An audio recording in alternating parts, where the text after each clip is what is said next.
You're watching the 420 Pace, found at 420pace.ca. Stay tuned. We'll be right back after this toke.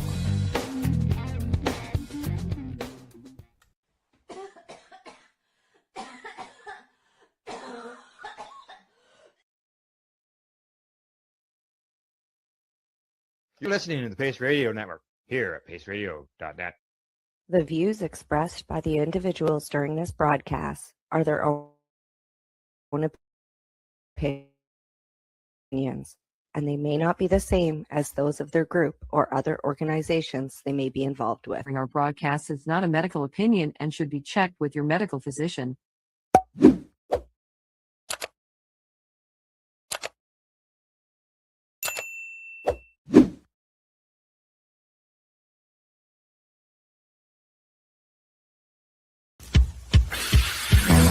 Oh yeah, baby, that's lovely.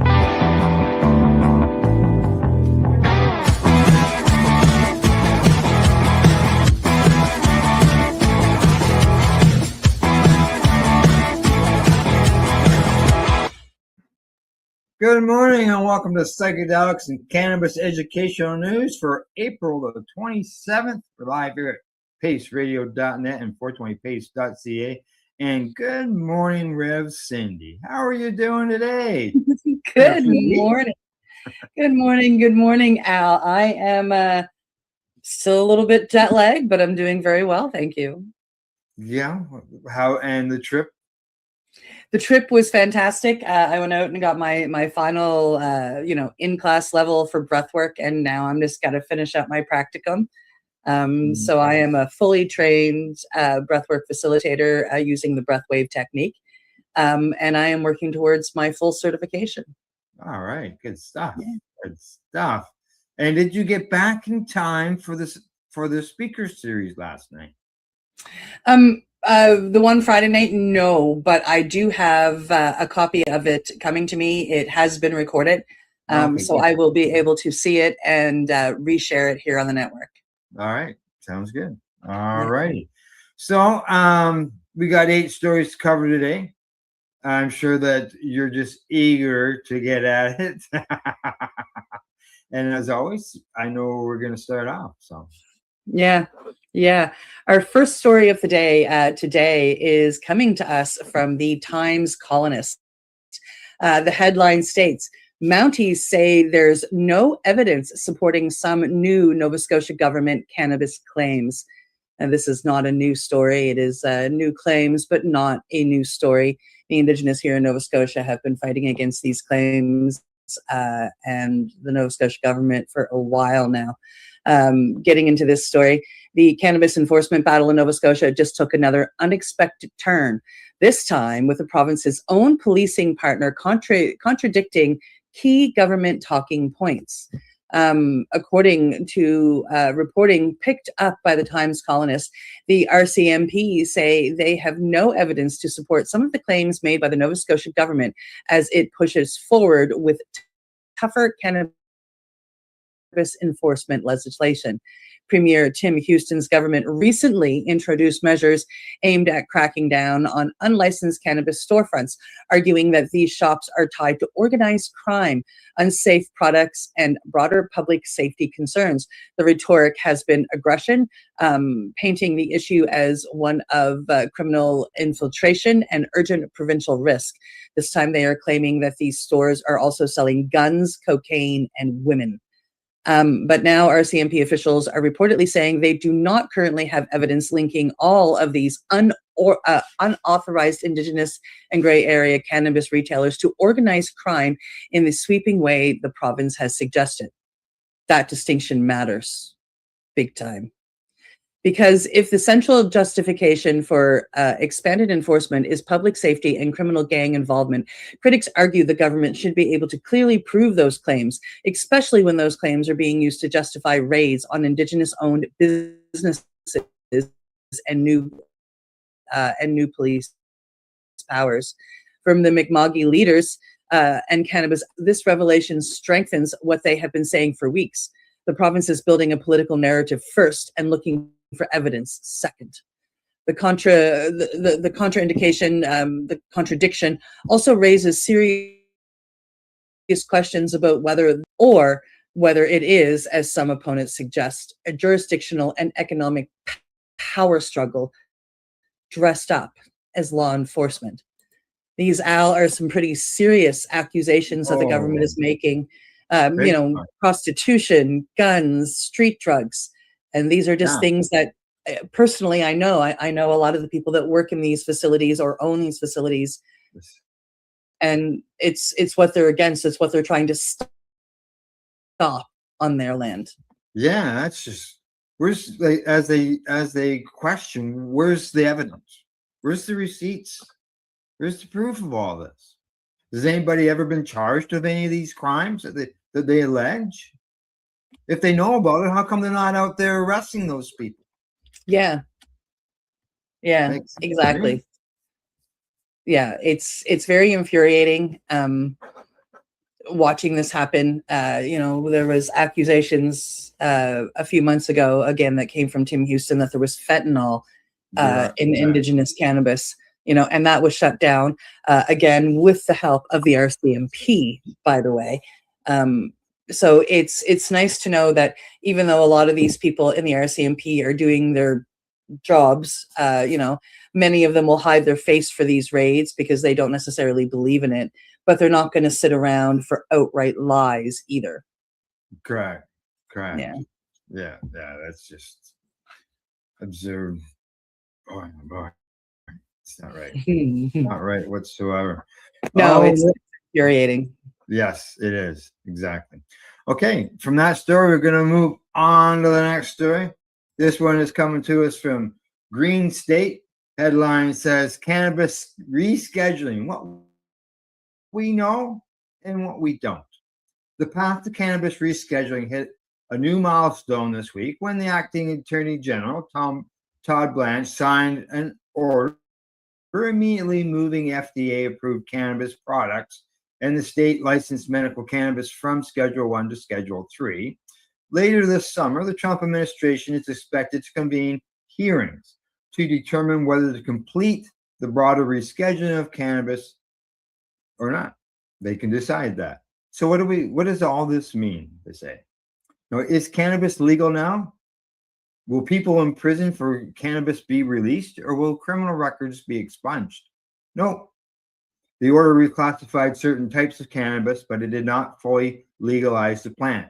Rescheduling also does not include restorative justice measures. Those would require separate action. Next question.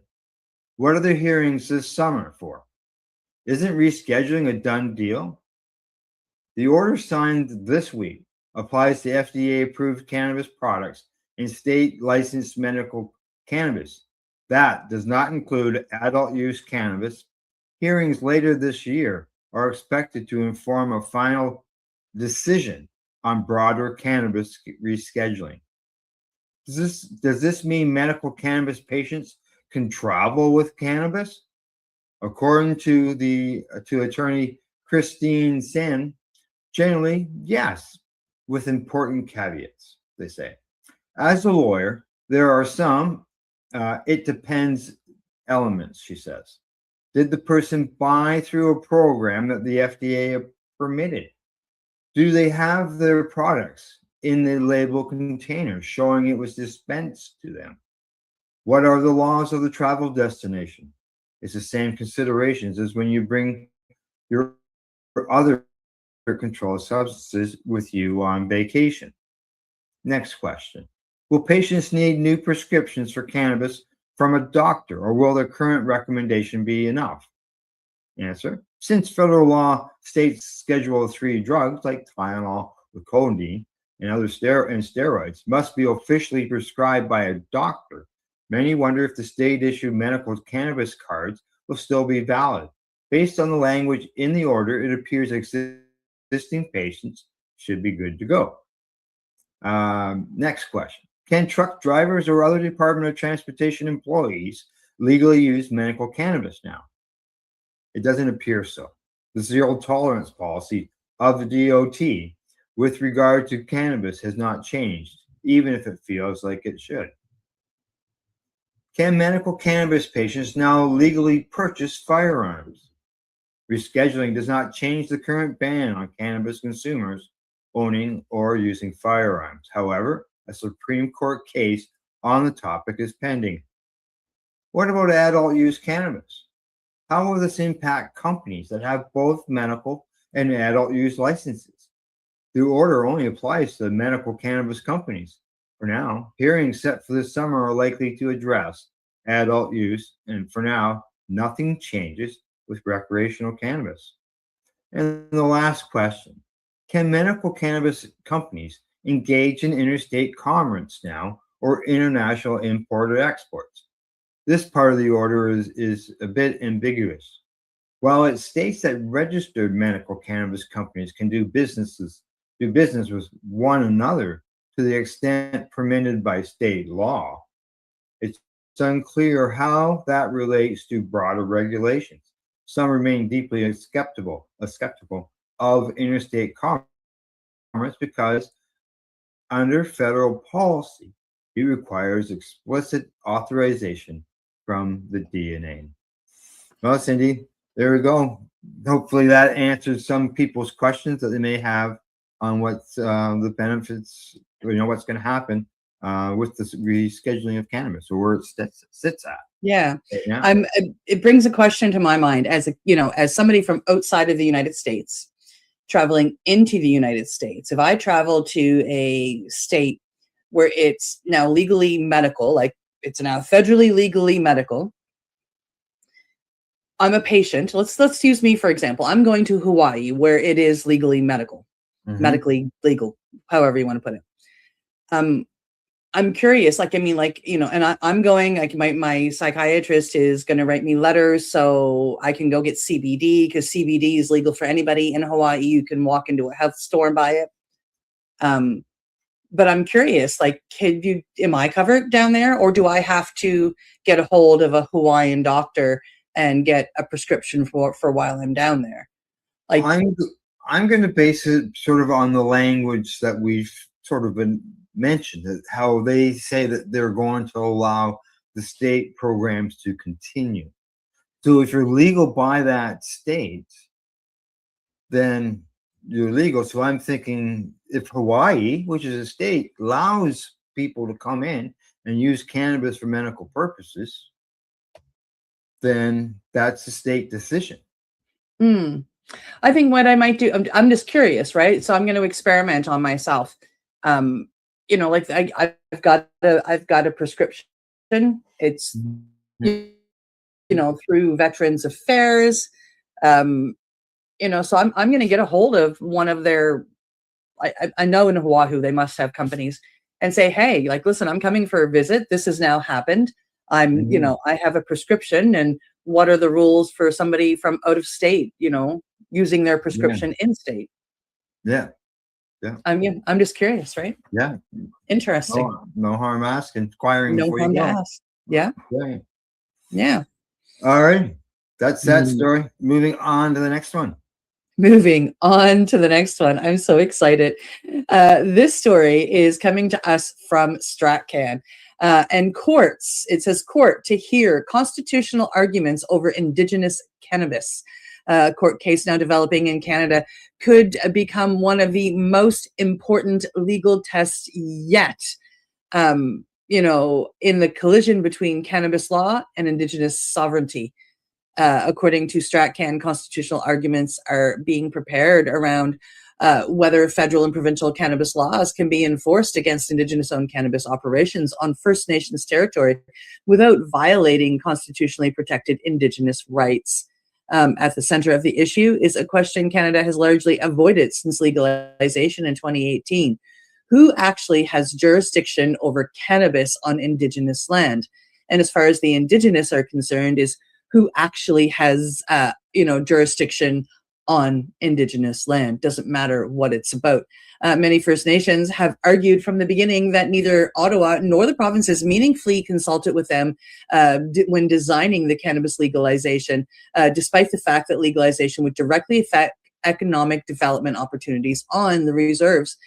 Some communities have since developed their own dispensaries, distribution systems, and regulatory approaches, asserting that the process that they possess an inherent right to govern commerce within their territories.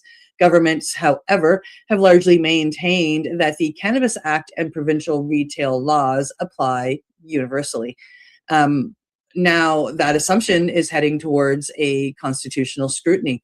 Legal experts say the case could force the courts to weigh Section 35 Indigenous rights against Canada's current cannabis regime, potentially opening the door to a landmark ruling on whether Indigenous nations can independently regulate and profit from cannabis in this case, but really anything without provincial permission. This is no longer just about a dispensary raid here or an enforcement action there. This is shaping into a much bigger national question.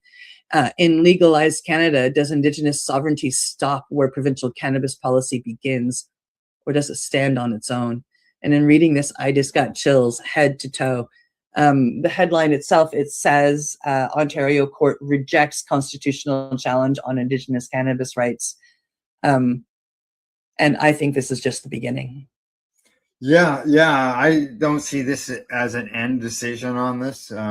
This is a high court in Ontario, so it can still go on the federal end of things. And I see that the judge has pointed out 6 reasons on why he rejected that claim. Mm. Yeah. He says there's nothing inherent Indigenous in the retail sale or trade of cannabis. Yeah. Yeah. Go ahead. Cannabis is not a plant native to Canada. Yeah. Well, there are some, right?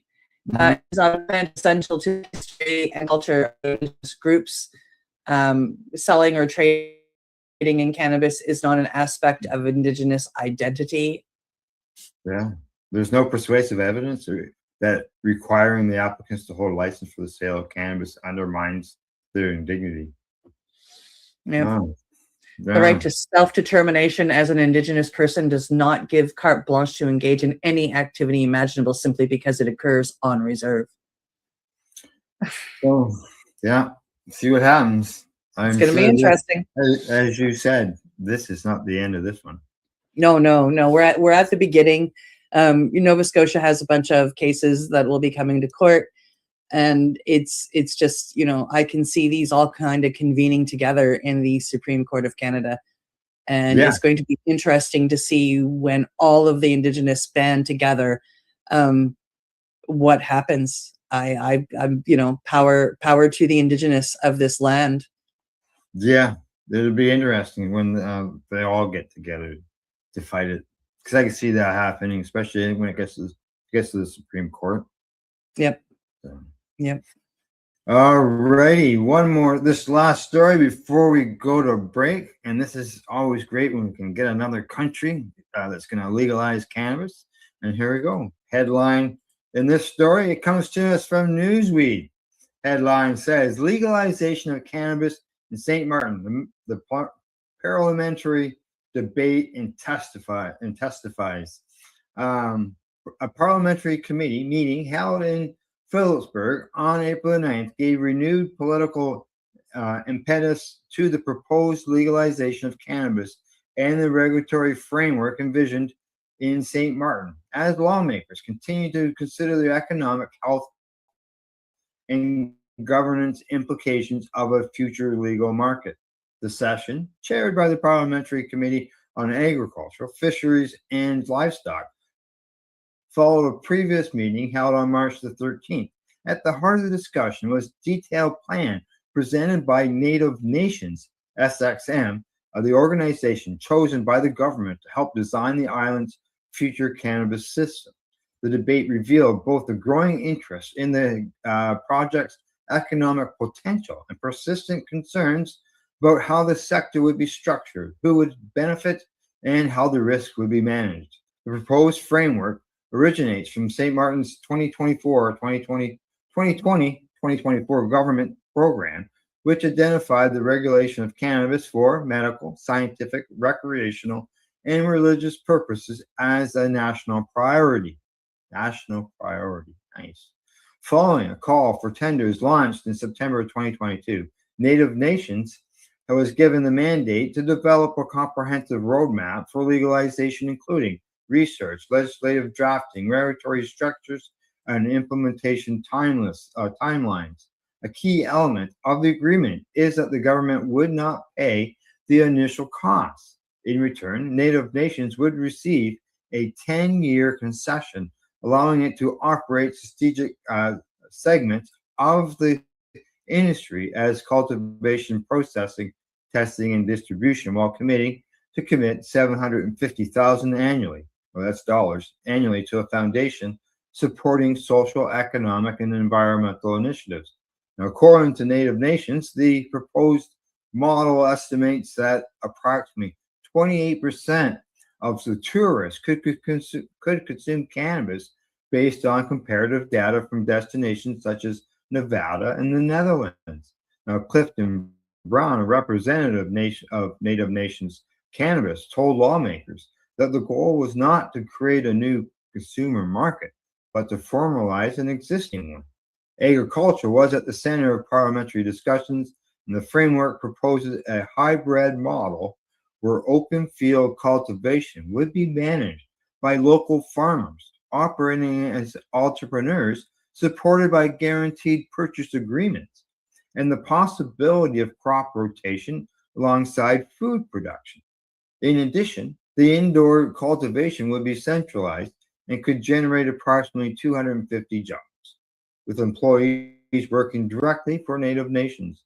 Now, the lawmakers questioned whether this structure would offer genuine autonomy to farmers or create dependence on a single centralized operator. Officials confirmed that the commercial home cultivation would not be permitted, although limited personal cultivation might be allowed under strict limits. There you go, Cindy. Now, it's nice that we're seeing in another country, and especially one that is south, where it's nice and warm, where people like to travel to. But is this Native Nations? It sounds like it's a company, and that's where that centralization of one business running the whole thing. Yeah. It's a starting point, and that's what I said about Canadian legalization too, when it happened in October of 2018. Things have changed since then. Is it perfect? No. Do we need a lot of changes yet? Yes. Yeah. But the changes are being made slowly but surely. We are watching it across our great nation. From provinces that, such as Quebec, who didn't allow certain edibles, who didn't allow carts, they now allow certain, some of those things have been allowed in, and they're working on allowing growing. I mean, Manitoba, who didn't allow a personal grow, can now grow their own plants. So, things have changed. People have stood up when there's been bad cannabis. I mean, I was part of that for suing licensed producers who, wrongfully and illegally used pesticides and didn't clean them properly. And, it's nowhere near perfect, and we have a long way to go, but it's getting better every year. And I can see that for all of the places that it becomes legalized in. It's going to be a matter of time. It means for the people like you and I, who are activists, who stand up and speak for the betterment of this beautiful plant, we're still very important, and we're still very needed. As well as, the 420 protests, gatherings, the marijuana march, stand up for what's right. It's a beautiful plant, and it needs to be treated with the respect and love it deserves. Yes, it does. All right, time for break. Time for us to take a 3-minute, around that 3-minute break. But other than that, we'll be back shortly watching Psychedelics Cannabis Educational News here at paceradio.net and 420pace.ca. You're listening to the Pace Radio Network here at paceradio.net. Camelford Lifestyle Shop, open Monday to Friday from 10 till 7 p.m. or by chance. Check out our flags, our t-shirts, plus our hats, and look of that supply of rolling papers, plus much more. We've got bongs and your favorite herbal vaporizers.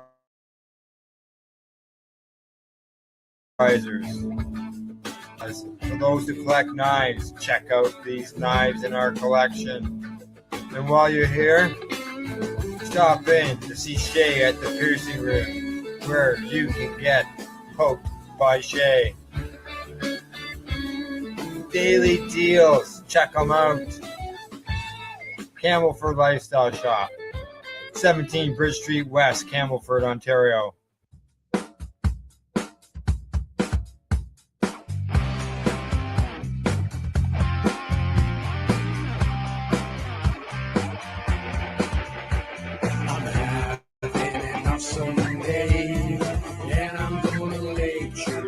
That way.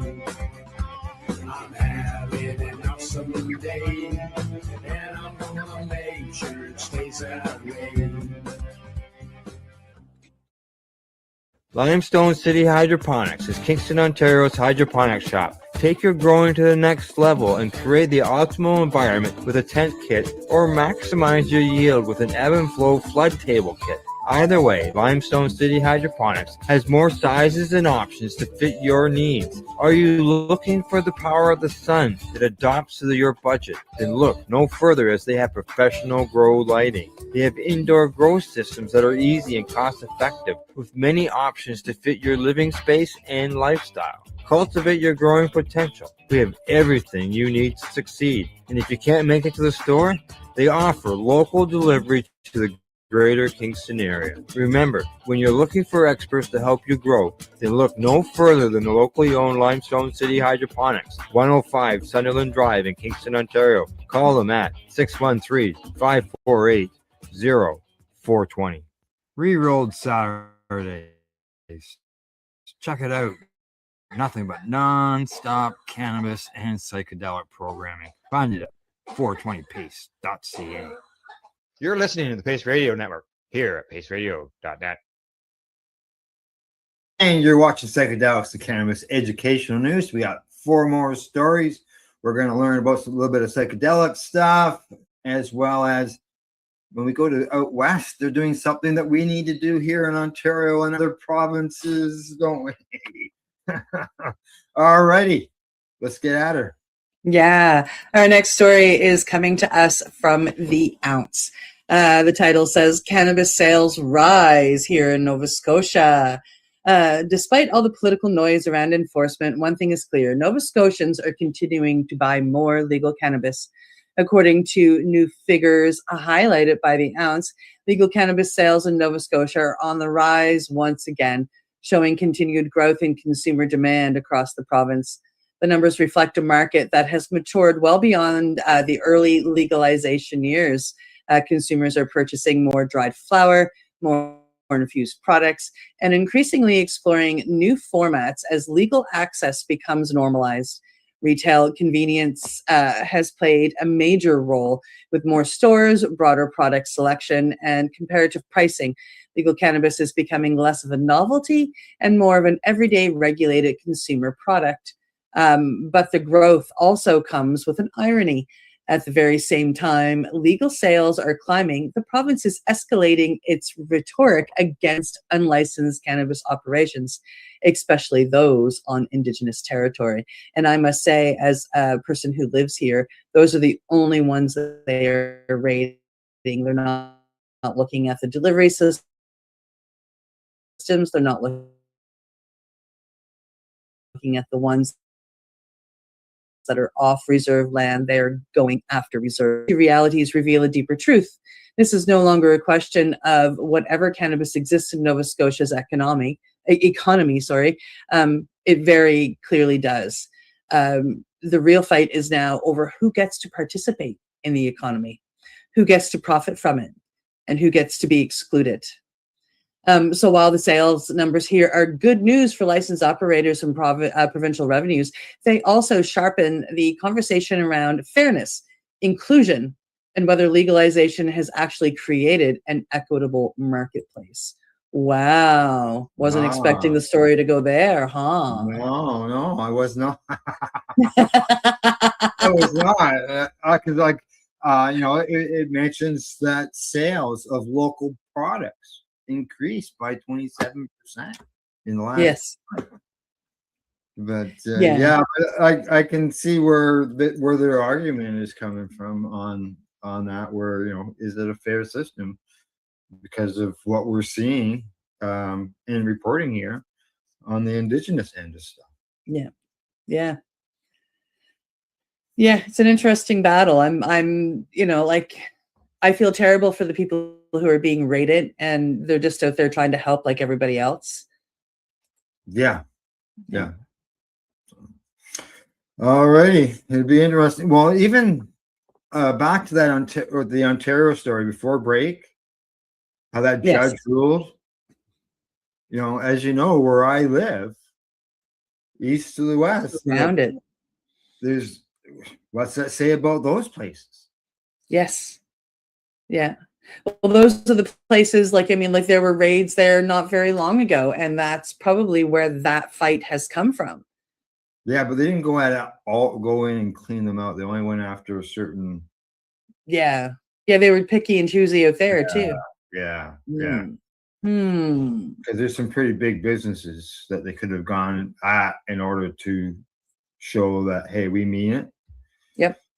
So, yeah. All righty. From that one, we will move on to our next story. And this is coming to us from CTV News down, obviously, in a story down from the U.S. And that says the U.S. FDA plans ultra-fast review of 3 psychedelic drugs following Trump directive. Now, the U.S. Food and Drug Administration said Friday it will offer ultra-fast review to 3 psychedelic medicines being developed to treat mental health conditions, including depression, the latest indication of the Trump administration's commitment to the experimental treatment approach. U.S. President Trump signed an executive order last weekend directing the FDA and other federal agencies to speed access and loosen restrictions on psychedelics, a class of hallucination medicines which remain illegal under federal law. Now, the FDA said it awarded priority review vouchers to 2 companies studying psilocybin, the active ingredient in magic mushrooms, for hard-to-treat forms of depression. Now, a 3rd company received a voucher for methadone, which is related to MDMA, and it's for post-traumatic stress disorder. The FDA did not name the companies in a press release announcing the vouchers.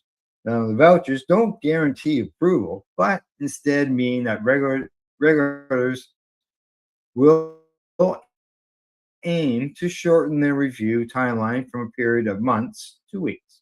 Now, the FDA's special treatment for psychedelics is likely to renew scrutiny of its program for speeding up drug reviews, known as the Commissioner's National Priority Voucher Program. Well, there you go. Another step forward for some medicines that have been waiting to be approved. This has been, ultra fast reviews coming up on this. And it will be this pharmaceutical end by the looks of it. Yeah. The 3rd medicine is ibogaine. Okay. Yeah, so psilocybin, and then a derivative of MDMA and ibogaine. And friends of mine here in Canada, people who serve this beautiful medicine are, they're becoming part of it. They've got, things going on to help and to speak about these medicines. I've watched all 3 of these medicines be life-changing for people who never thought that they would find healing. And they've gone through all the modern crappy, SSRIs, and it's just, and the MAOIs, and to watch people sit with these medicines and come out with their layers peeled and healed, and feeling comfortable in their true selves. It's just such a beautiful thing, and it's nice to see, even if it's a politician I don't like, it's nice to see politicians doing something that is for the people in that way. Yeah. Do you think that this could make its way north of the border? Yes. Other things seem to come north, and Yes. I think that, we are going to help influence their cannabis laws. I think they doing this are going to help us move forward in deregulating these medicines. I mean, ibogaine was only criminalized back in 2020. I think it was 2019 or 2020. And it had been unregulated up until that point, and then they criminalized it. One of the medicines I work with it's being watched. Like, I mean, other facilitators have been chased out of the country to work with their craft. So yeah, it's I hope and pray that for anybody who suffers, and then for anybody who serves, that these that they find ways to allow these medicines. I've seen too many miracles happen. I'm a walking, talking miracle. Myself. It would, it's a very powerful one for me, and I hope and you're talking pray from that, experience. yeah, hardcore. Yeah, experience. Exactly. Okay. All right. Time to move on. And off to the next story, hey? Yeah, we need this. We need this across country. This is the one. We sure Come do. We sure do. When I was out west this last time on Salt Spring Island, I got to enjoy one of these places that we're about to talk about. So it's really exciting to see it happen. So here we go. Coming to us from StratCan, BC cannabis retailer launches consumption patio. And in the sign of just how quickly cannabis culture continues to evolve, a retailer in British Columbia, and more than one because I was at a different one, has launched something still almost unheard of in Canada, a legal cannabis consumption patio. According to StratCan, the retailer has opened an outdoor space where adults can legally purchase cannabis products and consume them on site in a special environment, somewhat similar to the patio model long associated with bars and cafes. For years, cannabis legalization in Canada has focused almost entirely on sales, where to buy it, who can sell it, how to package. But one thing legalization has largely failed to address, and we talk about this often, is where people are actually allowed to consume it. Because unlike alcohol, cannabis, partakers have had very few legal social spaces. Consumption is often pushed into private homes, sidewalks, or hidden corners, leaving little room for the kind of normalized social culture that alcohol enjoys. This new patio model changes that. Supporters say it represents the next logical step in legalization, moving beyond retail and into responsible, designated community consumption spaces. It offers adults a place to gather, sample products, and engage with cannabis openly rather than in isolation. Critics, of course, will raise concerns about, public exposure and regulation, but the patio points to a broader truth. Legalization is no longer just about buying cannabis. Increasingly, it's about whether society is prepared to let adults use it visibly, socially, and without stigma. And that may be the next frontier in cannabis normalization. As I said, Al, when I was on Salt Spring, it wasn't this one that's pictured here. This one is in Kamloops, actually. So it's a cannabis store in Kamloops that offers the one that is pictured here. But I was on Salt Spring, a little island just off the coast, and they have one legal dispensary there. It's a full dispensary, wonderful people that own it and work in it. And they this year have created an outdoor patio lounge for their customers. And so I got to go sit in it and enjoy it. I mean, like, is it perfect? No. But is it a step? Oh, yeah. Heck to the yeah. Yeah. They did a good job. It's it opens the door. even though it is outside, it opens the door to allowing them eventually, hopefully, to make it in. Yes, many of us would like to return to the days of 15 years ago when we had lounges all across Toronto and across different places across the country. But now it's a different world when it comes to legalization, and hopefully, this type of situation can be changed or be affected across the country.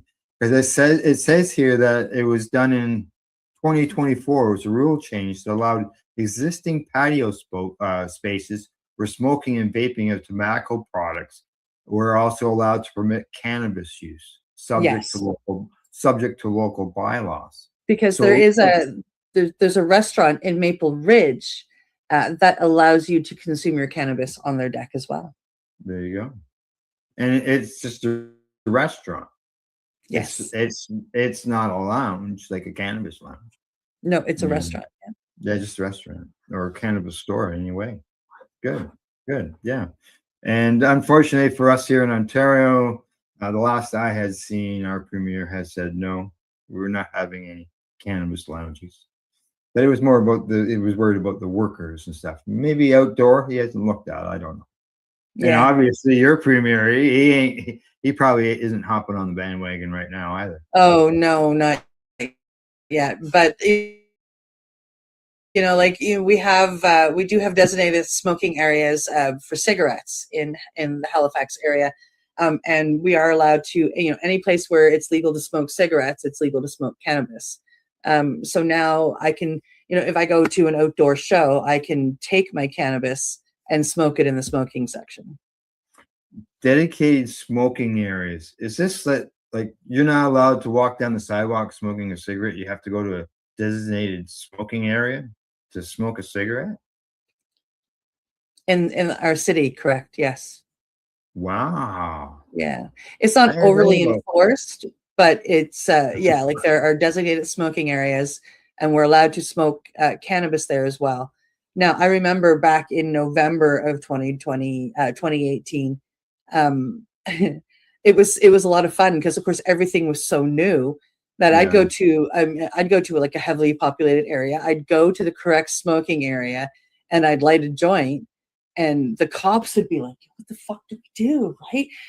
Because it was so new, and they're so used to coming over, and it was confusing for everybody, and I found it absolutely hilarious. But it's they've gotten pretty used to it these days. Yeah. Okay. Yeah. I just designated smoking areas on the sidewalks or off the sidewalks. Huh, okay. Kind of funny. So you can get busted for smoking a joint walking down the street. Yeah, I now, knock on wood, I haven't seen or heard of that happening. And I go walking through Halifax, and people have got their cigarettes or their joints or whatever. But yeah, technically, if a cop was in a bad mood and came across somebody smoking a cigarette or a joint or a cigar or whatever in a non-designated area, they could fine them. Yeah, you have a lot of non-designated. All right. All righty, time to move on to the next story. Here we go. And this one is coming to us from MJ Biz Daily. Cannabis sales saw a huge spike on 420. Here's why. Cannabis sales saw a sharp rise on 420 this year, particularly in newly legalized states. Sales on 420 jumped 47%, and transactions rose 46.5% compared to last year, according to online ordering platform Jane Technologies. Every 420 tells us something about where the industry is headed. Jane Technologies co-founder and CEO Socrates Rosenfeld said in an email to MJ Biz Daily. They say that this year's message is simple. Demand is still growing. New markets are still opening, and the operators investing in the shopper experience are pulling ahead. Jane analyzed sales from stores that were open in 2025 as well as this year to ensure the numbers were not inflated by new stores opening in 2026. On April 20th, retailers saw 73% more transactions than the day before. Which states led the charge on 420? Illinois, number one. Highest selling state with sales up 44.5% year over year. California, up 25.8%. Maryland, up 31.5%. Nevada, down 2.7. New Jersey, down 1.1.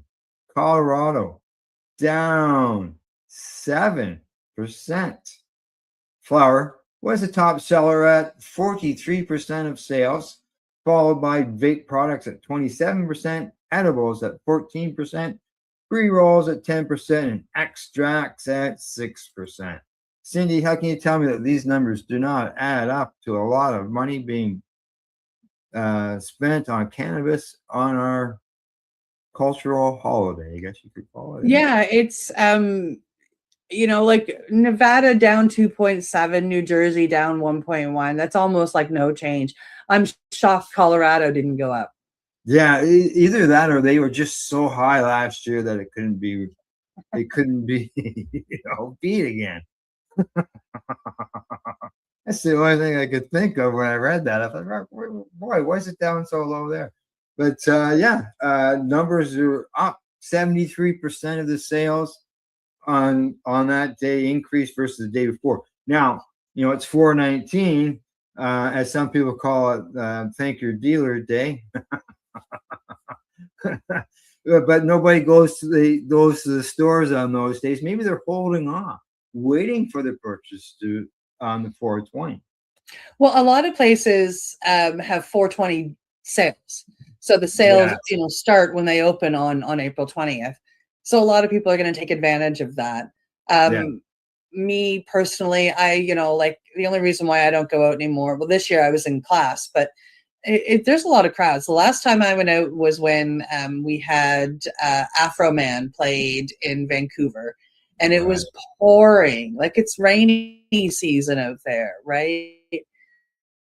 And that's enough for me. It was just so many people, and it just wasn't the activist atmosphere that I was looking for. Yeah. Legalization did affect that, right? It has affected the rallies, all that. Oh yeah, I see it all the time. I've seen it. Yeah, there's no doubt about it. All right. Anything else offhand before we say goodbye? No, I don't think so. No? All right. Me neither. Other than that, let's see. Time to say goodbye. Thanks for tuning in to the broadcast, everybody. And thanks to our sponsors, Limestone City Hydroponics.ca, the Camelford Lifestyle Shop, and as well as at ease.ca. We'll see you all Thursday morning, 10 a.m. Eastern. And as I always say, don't forget to educate, medicate, and do not incarcerate. You're listening to the Pace Radio Network here at paceradio.net. The opinions of the individuals during this broadcast are their own and may not be the opinions of their group or other organizations they may be involved with. All medical advice during our broadcast is not a medical opinion and should be checked with your medical physician. Enjoy the buzz of legalization with Campbellford Lifestyle Shop. From lights to plant nutrients, books, consumption accessories, and more. We've got all your basics to grow or consume cannabis. Visit our info center or take a look at our piercing services and body jewelry, now available in-store through Campbellford Lifestyle Shop, 17 Bridge Street West, Campbellford. Limestone City Hydroponics is Kingston, Ontario's hydroponics shop. Take your growing to the next level and create the optimal environment with a tent kit, or maximize your yield with an ebb and flow flood table kit just to fit your needs. Are you looking for the power of the sun that adapts to your budget? Then look no further, as they have professional grow lighting. They have indoor grow systems that are easy and cost effective, with many options to fit your living space and lifestyle. Cultivate your growing potential. We have everything you need to succeed. And if you can't make it to the store, they offer local delivery to the greater Kingston area. Remember, when you're looking for experts to help you grow, then look no further than the locally owned Limestone City Hydroponics, 105 Sunderland Drive in Kingston, Ontario. Call them at 613-548-0420. We are people advocating cannabis education here at paceradio.net.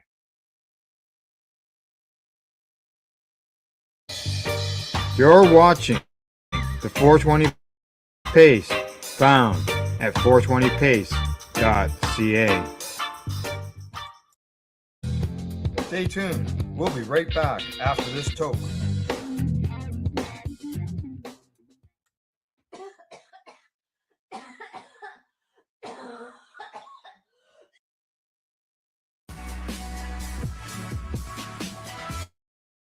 Tune in Fridays at 7 p.m. Eastern Time on 420radio.ca.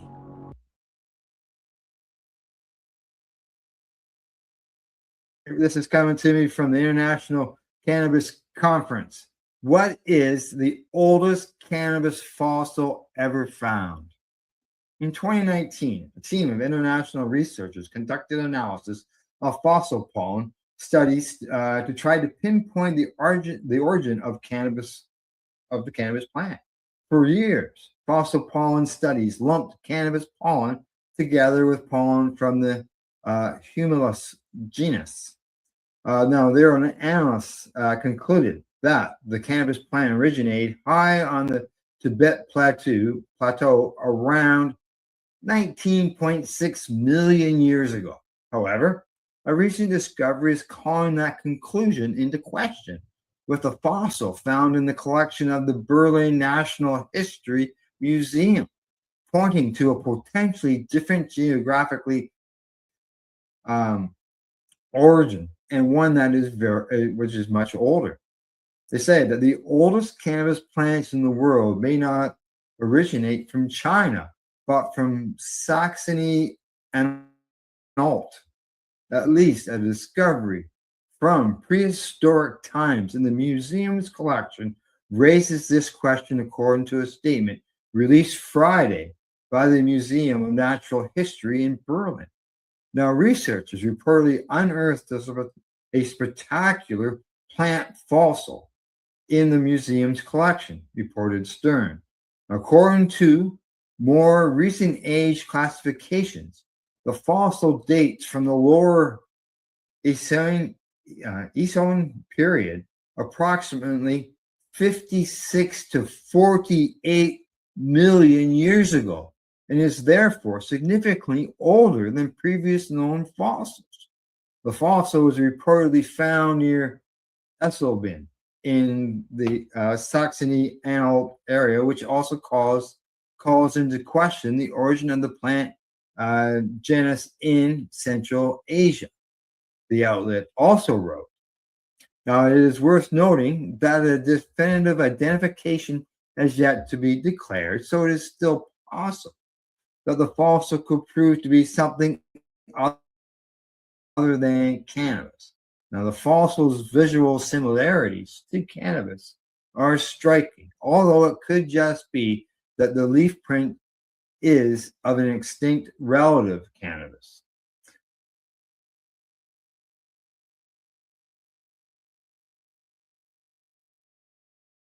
You're listening to the Pace Radio Network here at paceradio.net. Individuals during this broadcast are their own opinions, and they may not be the same as those of their group or other organizations they may be involved with. All medical advice during our broadcast is not a medical opinion and should be checked with your medical physician.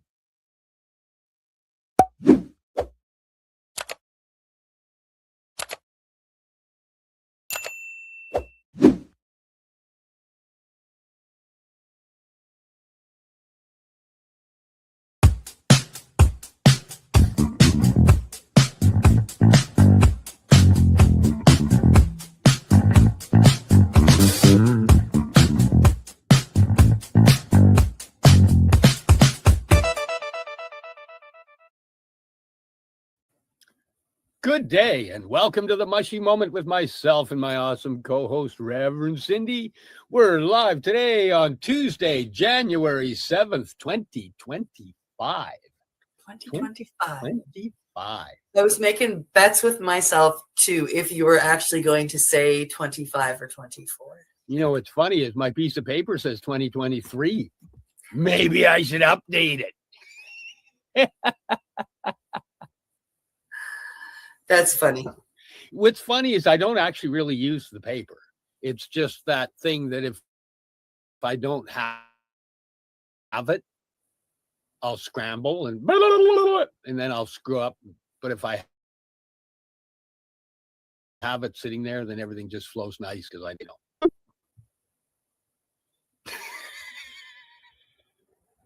How you doing? I'm doing great, Steve. How are you? I am awesome. How was your new year? My holidays were pretty phenomenal, actually. Yeah. Oh, hello, Chica baby. I had a great holiday. I spent time with family, of course, and friends. A great big bonfire on New Year's Eve, bunch of fireworks. It was great. How was yours? It was wicked. It was a wicked New Year's. You know, with the company that I've been keeping lately, how could it be anything but? How could it be? I spent time with family. I spent time with friends. I did a lot of running around and visiting and got lots of hugs and kept in communication with all the people around me that love to send me love, and I love to send them love. And yeah, here we are on the 7th of January, 2025 already. Wow. Yeah. So how long have we been doing the podcast? Because this says 2023. Yeah, I think we started, well, we'd have to take a look. Al might know when we get him on, but we started early-ish in 2023, didn't we? Oh, I don't know. I never look back. Come on, keep running forward. I think it was early in 2023, not the whole year, but a lot of it, I think. Yeah. Oh, no. It's at least year 3, obviously, in the calendar. That's pretty cool. That's pretty cool. First show of this year. We should start what you want to do. We should start actually numbering them this year. Should we ask Al if we can do that? We should. Bring him on up. Come on down. Ladies and gentlemen, please put your hands together and welcome to the stage the man who allows us to do this, the man with a mission. Come on in now. And nobody's hitting the button. I can't find the mouse. The mouse wouldn't wiggle the arrow. I was like, wait, too much space. Click, damn it. I thought, geez, am I supposed to be hitting this button? I'm that we're all hitting it at the same time and it's not doing anything. See me come on and off. How are you doing? Yes, to answer your question, by all means, if you want to number them, I've actually while you were talking about that, I'm seeing you've got 95 episodes on YouTube. As far as the number of shows, and I've got a February 2023. It looks like is the first show. Yep, early 2023. Wow. So you'll be 2 years. You're just a month short of 2 years, guys. Wow. Yeah. So that note there of 2023 is accurate then. And Steve, I completely understand what you mean by blah blah blah blah. You don't have them nearby.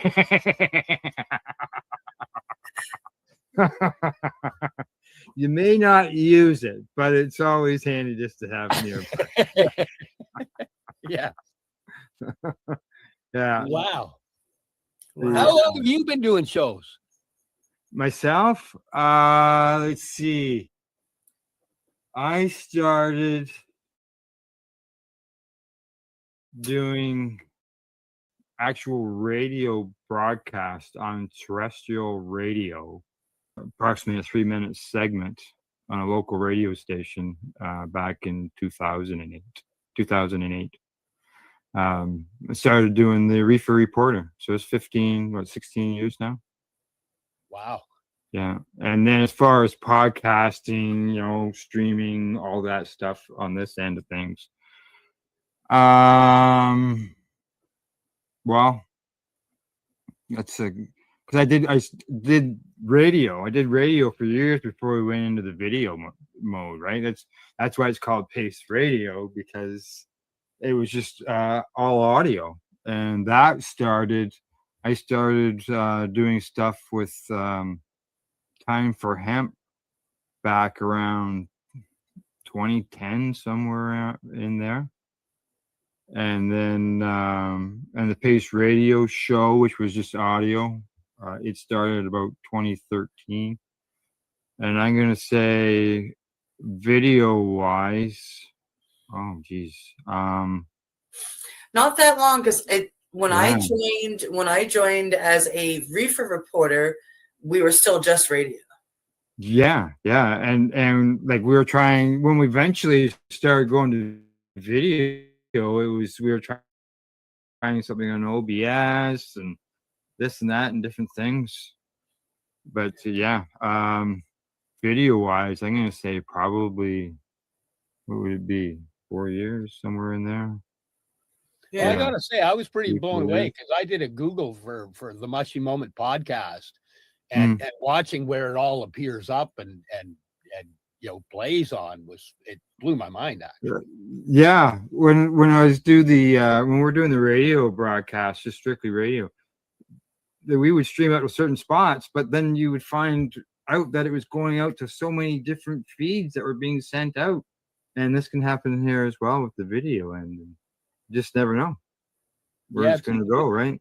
It's kind of cool. As And long yeah, as it goes to the people that need it, that's all that matters. yeah, it's we all start doing advocacy, one way or another. Like myself, I was doing writing and speaking to people in person, and the internet and podcasting has allowed all of us, to reach a worldwide audience and reach more people and educate people around the world that maybe in their countries they are subject to draconian laws such as death for having cannabis. Yeah. Yeah. So Which like I got a knowing message that we're today still from a in a guy. period in 2025 that still exists. I know it's sad, but it does. It still exists today. There's a fella right now from Mississauga here in Ontario who was traveling to South Africa. He had a stopover in the UAE, the United Arab Emirates,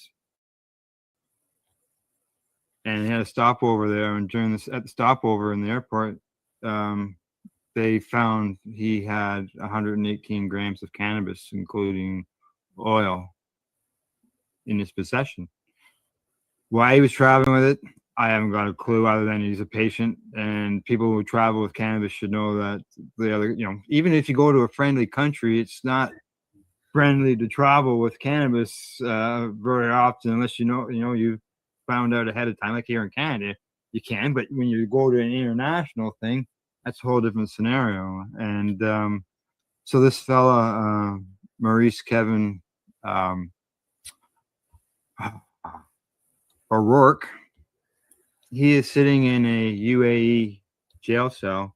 On Christmas Day, he was in front of a judge seeking an appeal on his life sentence.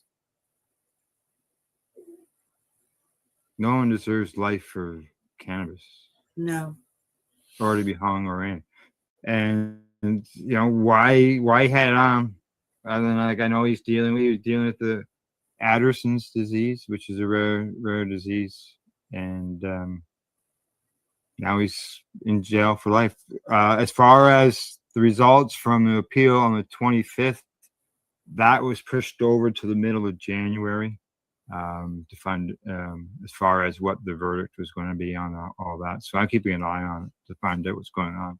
That's crazy. Yeah. It is. It is. You know, nobody patient I mean, otherwise. just deport him back home and don't let him come back to the country, right? Yeah. Yeah. Kick them out of your country. You know, and let you know, sometimes they have different agreements, right? Sometimes they'll say, well, you got to serve your sentence in your home country. Sometimes they get retried. Sometimes it's just sent home. Done. Yeah.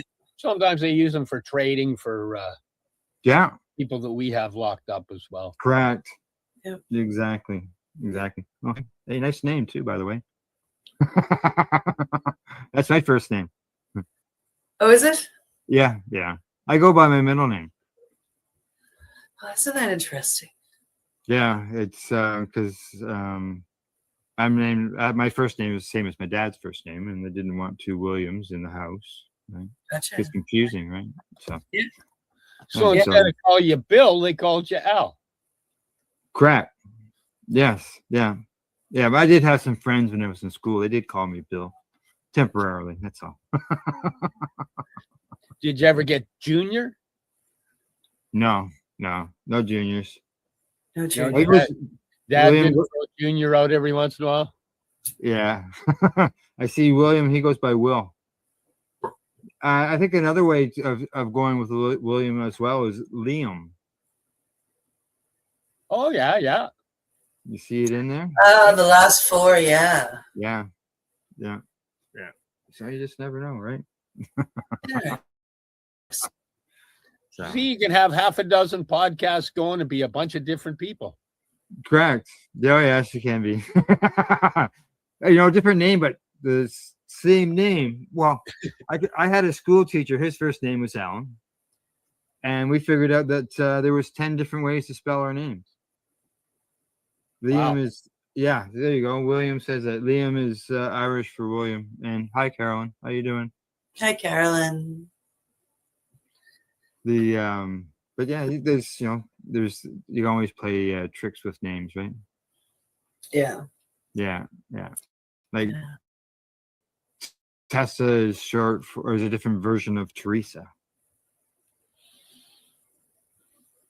I found that Cindy out. is short for Cynthia. Yeah. See, we named Tessa after auto white flowering Tessa, cannabis strain. And then someone says, "Oh, you called her Teresa?" And I said, "No, Tessa." Yeah, with Steven, you get Steve. Yeah. Do you get Cindy? Sin? I do. I get Sin or Sid. Yeah. Oh, Sin. Oh, yes. Yeah. Even though Cindy is the actual nickname for my name, which is Cynthia. Right. Like, how does Bill get out of William? How do you get Tradition. I guess. I don't know. I haven't got a clue. Well, senior answers to Will, so we're just going to switch the first letter on yours to a B for now. Even though with your William, we'll make it a B. So you answer to Bill, you answer to Will. We don't have to have both around every time we say Will. Yeah, well, actually, they did end up. That's what they did call my dad, Bill. Yeah, it's but yeah, on that, Christmas was good. We got together with family over Christmas time, and I got to see all the grandkids. Yeah, see, yeah, Will agrees with me. He doesn't understand how they got Bill out of William, but I get to spend some time with the grandkids, and they're all growing bigger. And one of my granddaughters was her first Christmas. Oh. Yeah, she's 8 months old, and so she's here, spent time with us. That's awesome.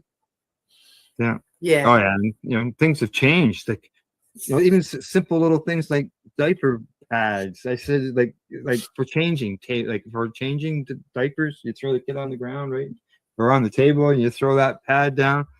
I said to them, is like, is that some like, is this the new styles changing spots? Because it's got all these little pockets and arms that fold off of it and this and that. I said, can you wrap your kid in it? Does it act like a real diaper or what? But yeah. Yeah. Things have changed. Oh, yeah. Yeah, they keep trying to make things easier and fancier and Yeah. And they still end up full of poop. They sure do, don't they? that is true. But when the line That turns was- red, you know that it's time to Yeah. change them. Yeah, that's one thing they never discuss a lot of the time is the smell containing. They talk about it so it doesn't spill out, right? I see Well, the Carolyn smell says is, that- I think, the notification that it's time to change them. Yeah, okay, Carol. I'm just seeing Carolyn's comment there. Yeah, lots of Caroline. people call her Caroline, but her name is Carolyn. Carolyn. Yeah. Carolyn. See you. Well, I have a will. good day. But yeah, it's where were we again? Oh yeah, the names and Christmas. Let's see what else we did at Christmas time. Went out for a walk in the woods, enjoyed the sceneries out there over the holiday season as well, and tried to spot some deer out in the field. Well, you've got a beautiful area there. Yeah. Yeah. Yeah, exactly. It's nice to be able to go out for a walk on the trail and spot the deer. Or I was out there the other day and looked like there was a bunch of either coyote or wolf tracks in an area where the deer usually jump over the fence. Wow. So I don't know what was going on, but I didn't. There wasn't any signs of a confliction between a deer and a wolf or anything like that. So who knows? Just to have, maybe it was just a day to hang out there out of the weather or something. Right? Celebrate New Year's together. Yeah. Celebrating New Year's. Party was going on in Al's backyard. Yeah, exactly. Yeah. There's no cannabis back there. It's a little frosty this time of the year. So. Yeah, and if there was, then the deer would be there partying for sure. Actually, I have seen that in the past where I've shown up to a gorilla grow and you see the moose tracks. and it's been nicely trimmed to the ground for you. Yeah. Thanks, guys. Me and my buddy Mike, one time a gorilla. We'd gone out first and we'd taken it all out, got it all in buckets. We placed them all around the mountainside, got it all ready, got stuff. We were coming back next month. We come back the next week and we can see that all of them, there's like 100 plants have been demoed. Oh, yeah. And we're like, oh man, who would do this? And we buried a bunch of stuff in a duffel bag over by a tree, and we come over and it's been dug up and the duffel bag's kind of torn apart. And I pick out this stack of buckets and the claw holes through the buckets. I could fit like 3 fingers through. So we just kind of hopped in the 4x and got out of there. we would find the freshly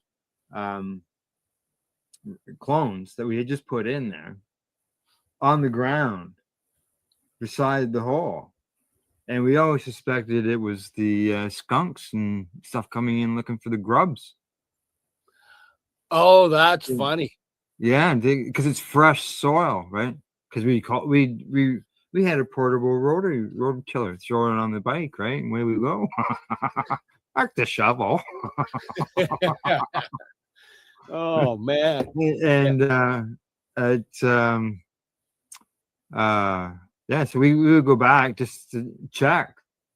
and put them back in the ground again because they get dug up overnight. Yeah, we did a little bit of guerrilla learning there. You know, we probably should have done a little more studying, but we found this nice low level area, had a nice creek going through there. We planted them all down there. Yeah, where the animals come to drink, and eat your plants. Yeah, exactly.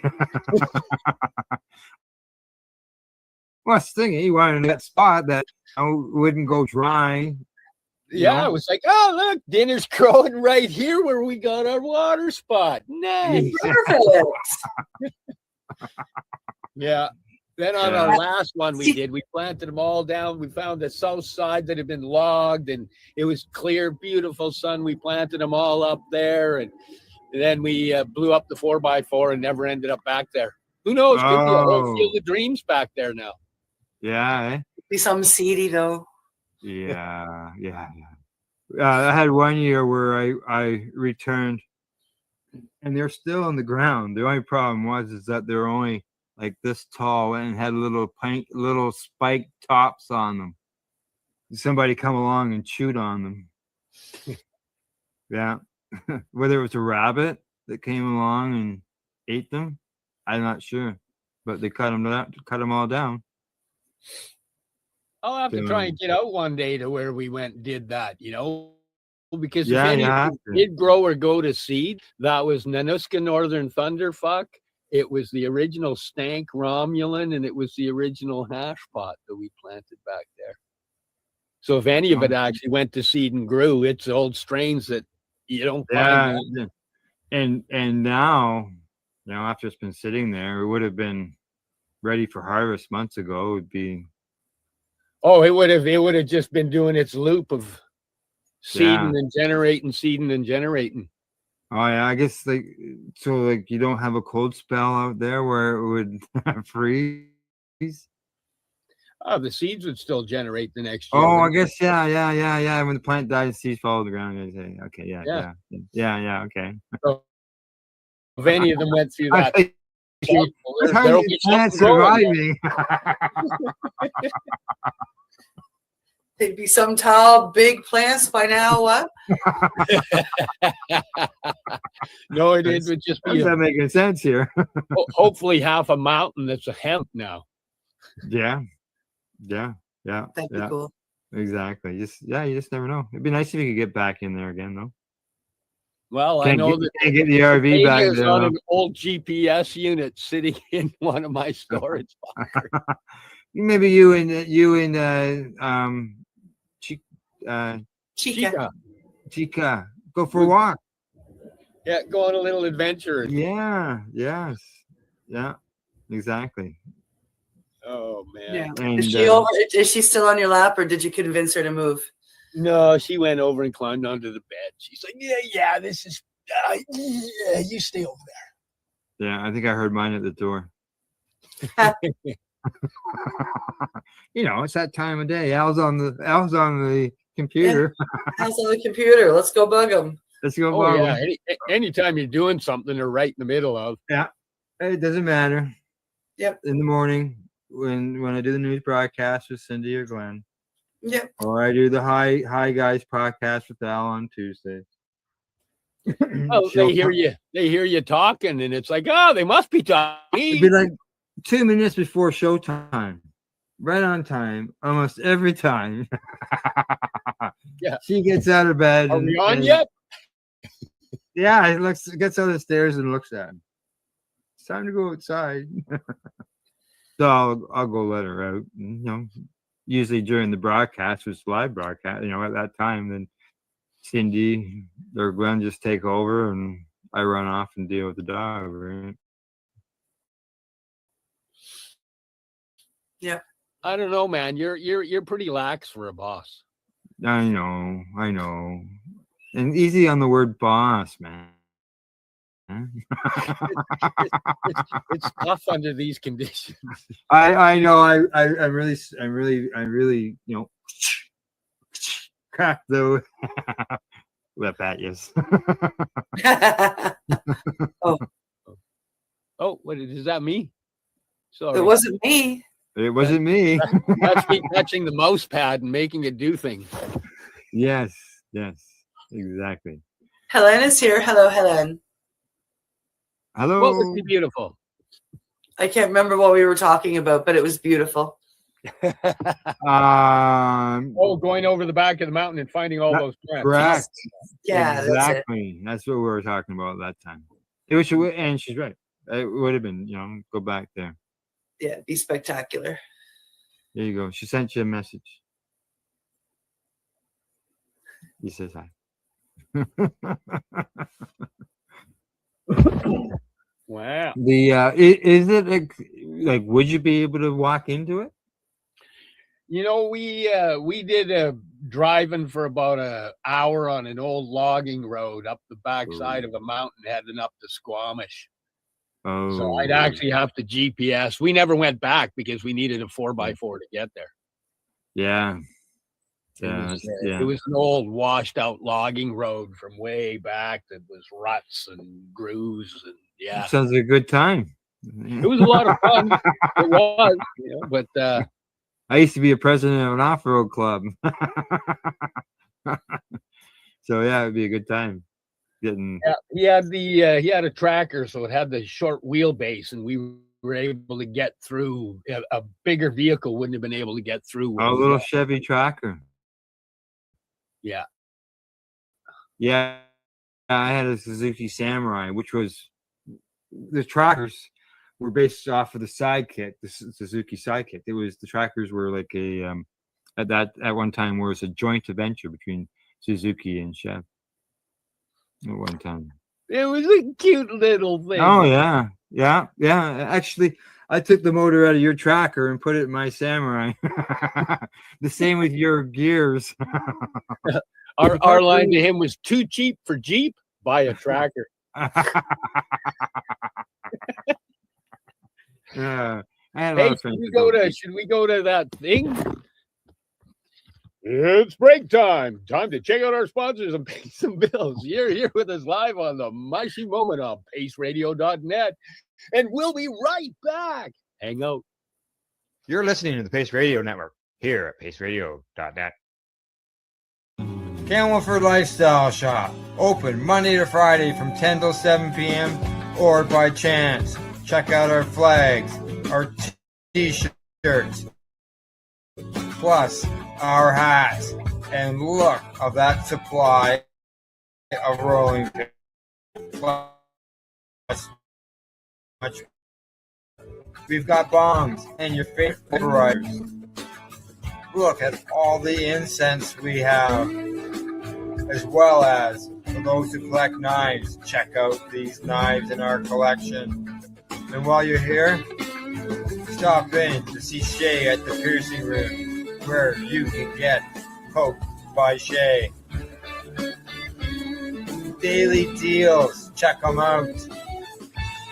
Camelford Lifestyle Shop, 17 Bridge Street West, Camelford, Ontario.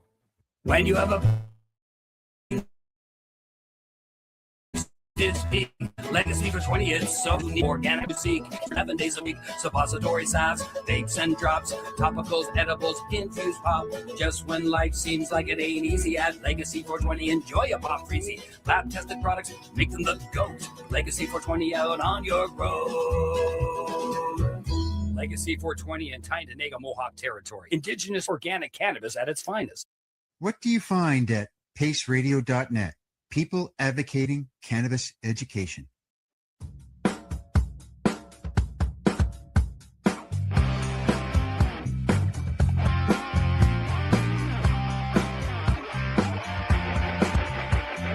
having an awesome day, and I'm gonna make sure it stays that way.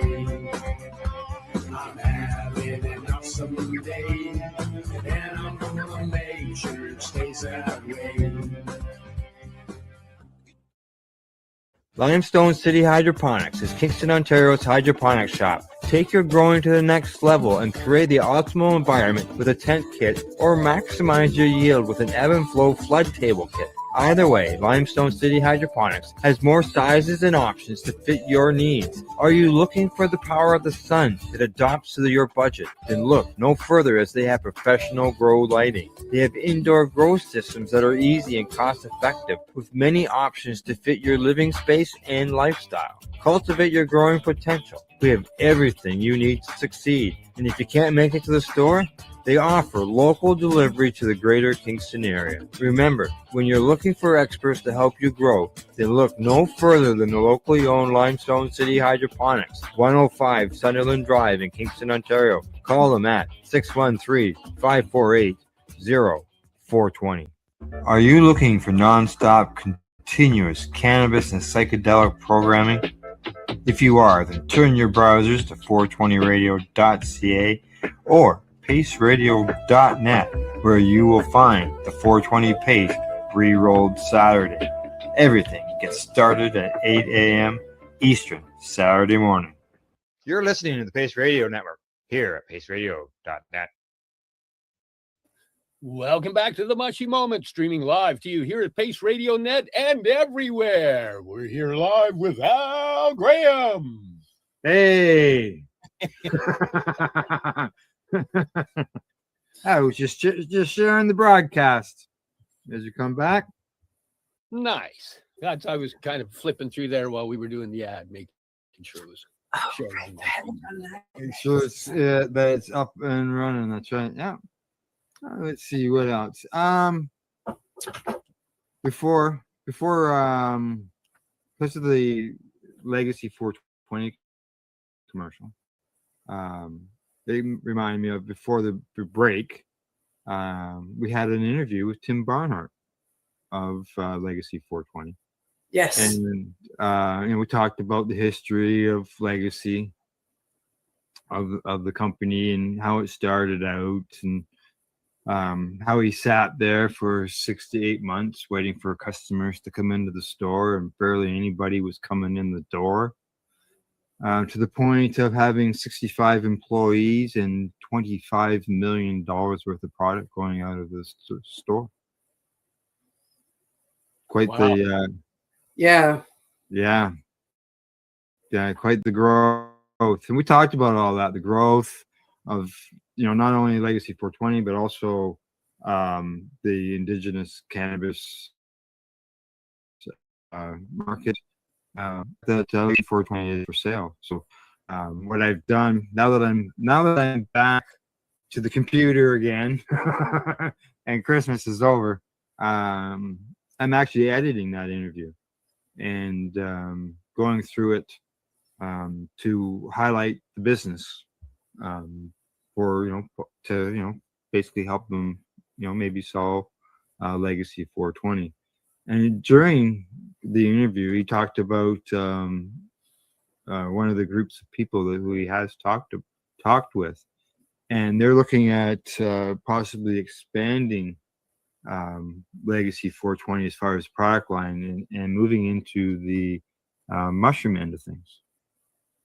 And Tim, he says he's wanting to retire. He's not looking at going that route because of his age and deal with it. He just wants to retire. But this group that's looking at, maybe purchasing it would be looking at expanding it and adding, the mushrooms to it. So that'll be all part of the interview that I'm going to re-release as an edited version, talking about Nice. 420. So who knows, right?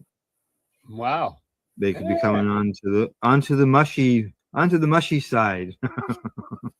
Well, That's go. I was gonna say that's exciting. It's a big step. It's a scary step. Yeah. Watching what's going on here in Nova Scotia right now, there are a number of, whatever you want to call them, legacy, indigenous, illegal, gray area dispensaries popping up. Most of them are at least in part indigenous owned, Mi'kmaq owned, and it's really cool to see. The only ones that are being raided are the ones that are carrying psilocybin product. clinics. Yeah. The ones that are staying, and matter of fact, it got so bad that like a lot of the chiefs stepped up and said, "You got to pull them. If you know, we will let you stay here, but you got to pull them. We do not want all this happening on reservation land." So the ones that are leaving the mushrooms alone are being left alone. Yeah. It's I know a scary that. Yeah. Because with Tim, in the interview with Tim, we talked about Project Long Arm, the police, when they first came to his store and all that, and how he was able to prove to them. He gave them all the paperwork and everything, and said, take it to Jody Raybrant there at the Attorney General and have her look at it all. And they came back to him 3 months later and said, "You're right." And then, that ever since then we've seen the explosion of the indigenous stores. But he was able to prove that they had this right to them, and I don't think that that's been done with the mushroom end of things. No, I don't think so either. I don't think so No. either. So it's I commend anybody that wants to go take that fight on, and I'm excited for the time that it is taken on, it is brought towards the courts, and they win, because it's another medicine from this earth that they have the right. We have the right. Everyone has the right. So, but it's sad to see that that's what the RCMP is focusing on in this area. Yep. Even here, Dana was the only one to get raided, right? Even Just with Dana. Or all those other stores, but just Dana, the ones they know that's going to put up the fight. Yeah. Yeah, it's kind of funny, but at least he's willing to wave the flag and lead the way. Yeah, exactly, and that's what it takes. I mean, come on, like we all know Dana, and if one of the other stores in Vancouver had gotten raided and he hadn't, he would have been pretty upset. Hey, what about me? Whoa. But yeah, it will. Eventually, it's got to make its way along, and it's going to be. I'm sure that there's all kinds of court cases, but I don't know if any of them have gotten to the Supreme Court for a big challenge like the cannabis issue did. No, we don't have our Alander Smith in the psilocybin realm yet. Right, and So- Fun Guys, big chain store. They had about 30 stores in Ontario. As we reported in the news, they've decided to step back across the country. Yeah. Yeah. And those are the kinds of businesses, that usually can lead those type of challenges. Yeah. Get them going, but Fun Guys and Shroomies were two of the first, and Shroomies, as far as I know, is still around. Yeah, well, we talked about one on Monday, Zoomies or something like that, which is there was another one, Zoomies, that he's in Ottawa. He's just staying. He's laying low, being quiet. Yeah. Not pushing things. Yeah.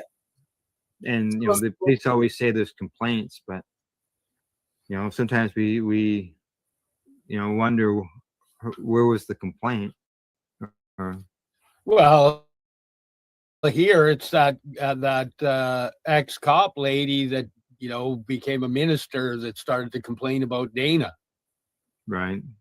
Right. And some of the complaints are people within their own circles complaining. Well, that's what I'm getting at. Like this, other than the business is legal under the law because of being the mushrooms. What threat to society or the people around it is there?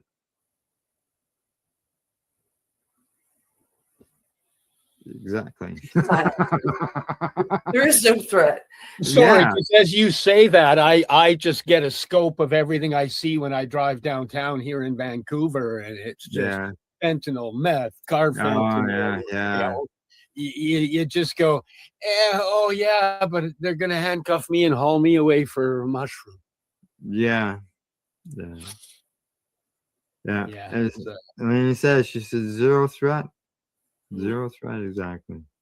And it's it's something because it makes what do they call that? I'm looking. You gives you that euphoric feeling and can make your mind disconnected from reality. It can give you a sense of who you are, and it can give you the confidence in yourself to stand up for what's right, and that's what scares them. Yeah. So, but I know around here, as far as mushroom stores, I haven't seen any around any of these small towns that I'm in. Even I don't think there's even been any in Peterborough, Belleville, which are the closest cities to me. Either. I don't. I'm sort of thinking they're more probably around the city. Yeah, the centers. It's funny because the big center, we'll talk about microdosing, or you get, talking to people about microdosing. It's like, it seems like it's a lot more common than it really is. Yeah. There's actually a lot of people that microdose, and it just, there's a lot of people not talking about their microdosing, but there's actually a lot of people that microdose. And some people, if they're thinking about trying mushrooms, do they have, back in the day, what was microdosing? It was just, here, how much you want? All right. And people were taking it. Whereas now it's, the microdosing, all that type of stuff. And it's just now there's options. Yeah, right? you have the options. You know so much more about the aspects of how it can heal, what you can blend with it to make other avenues of the healing happen, up to taking bigger doses and what they can do for the like. We've just got so much more data, how it how it interacts with other medications and stuff. Oh yes, for sure. And more people, I think, are open to natural medicines now. Yeah, more and more people are, especially even if they're not into the psychedelics or the cannabis or the the whatevers. More and more people are open to natural healing. So, and it's a good first step. They're getting into things like, doing yoga or breath work, or, eating organic, or maybe looking at legal unpsychedelic ways of healing, like using chaga or turkey tail, or any of these things, rose or ginger, or there's so much out there. So, and those are wonderful stepping stones leading to other ways of healing and understanding the naturalness of a lot of the medicines that we work with, right? Yeah. Got a message here. Yeah, microdosing is saving me and helping me to get off my medications. And it's lowering my blood pressure. She loves microdosing. Absolutely. Yeah, because like you can still function. It's not the days when you just sit there. Yes, it's a great face and laugh, right? Microdosing is a great introduction to the medicine. Yeah, correct. Because as you start and you find, because a lot of people come in scared and worried, and once you've gotten over your fear and you find your dose, it's literally life-changing. Well, I see a lot of people just don't want to be high. They're like, well, I mean, I'd like to try it, and I've heard it's helped, but I don't want to be high. And the whole point of microdosing is to not feel it. Right. Like, that's the whole point. If you're feeling it, you're not microdosing anymore. Yeah, you just wanted to take away the anxiety stuff. Is there a line where you say micro, macro? There is a technical line. It's, anywhere between 25 to 250 milligrams. But for everybody, it's different. Like, somebody may feel 50 milligrams like I feel a gram, like a full 1,000 milligrams. So to them, 50 milligrams is not microdosing. 50 milligrams is above a microdose, if they're feeling it. So everybody's different. For me, I sit at about 110 to 150 before I can feel any effects, and that's a microdose for me. Yeah. Okay. Yeah, and I've had people that have gotten a hold of me and said, hey, the 110 milligrams is too much. I'm feeling it's really, really rocking me. And in my world, that's what I require. That's why, most of ours are there. But, now I'm realizing, there's people that feel it even more subtle and they require that 50 milligram, which is, Yeah. that's a new one we're putting into play for those people, because everybody should have the ability to utilize this to get them through those troubled periods. It's for sure. Yeah. And it's just not the psilocybin mushrooms, like all kinds of mushrooms. And I hated mushrooms, like just mushrooms, period. No mushrooms on my pizza, any of that type of stuff, right? But as a medicine, in a capsule, all type of stuff, wasn't available when 40 years ago when I was trying all that stuff. No. Yeah. Actually, watching the growth in the last 5 years, like watching the market just go, has absolutely blown my mind. It's beautiful to see, because that just means people are becoming more aware and conscious of healing. But, what the different mushrooms can do for our immune system and our gut biome, and just resetting the systems in our body back to healthy, it's revolutionary. Oh yeah, exactly. I was, I was surprised. I didn't realize all that until you got involved, Steve. So yeah, it was a huge learning process for me as well, because it was either go back to all the medications they'd put me on my life, or do a bunch of research to find my way out. And the more research I did on microdosing, the more it came to mushrooms. And then it wasn't just psilocybin. It was like, but if you combine it with lion's mane, and if you add in some turkey tail, and then you start learning about these other ones, and you get into just how they work. And it's not, you eat the lion's mane and it fixes your brain. No, you eat these ingredients, they go into your stomach, where they mix with the acids, and then the ingredients within unlock certain locks in your immune system to make certain healing processes happen. And, when you start reading all the processes that mushrooms open, and the synergistic combination of using more than one type. Wow. Do you think that maybe the research on it is accelerated more than it did on cannabis? Maybe because of the fact that cannabis is always looked at as a smoked product? I think mushrooms, there's no smoking in mushrooms, right? People. I think the reason they're slamming so much study into it is because they can synthesize the psilocybin, and by doing that, they can create the medications. Whereas all they had was Dronabinol, and what was the other one? They only had like 3 of the synthesized cannabises that weren't really as effective. Yeah. No. So my own thinking is, I'm thinking that's what they're trying to do is find out how we can synthesize, stabilize, make it, use it in proper dosages, and fit it through the pharmaceutical end. Yeah, I think my pathway, whole plant heals, extract medicates. Exactly. Because I think a lot of the reports that we cover on the news, we start rhyming off letters and numbers. It is a synthesized psilocybin. There are some that we do read off that will say, natural mushrooms, but They usually say the full fruit of the mushroom. A lot of them that we read, though, we think when we think the bigger doses or the macro doses or the full doses, a lot of people think 5 grams or more.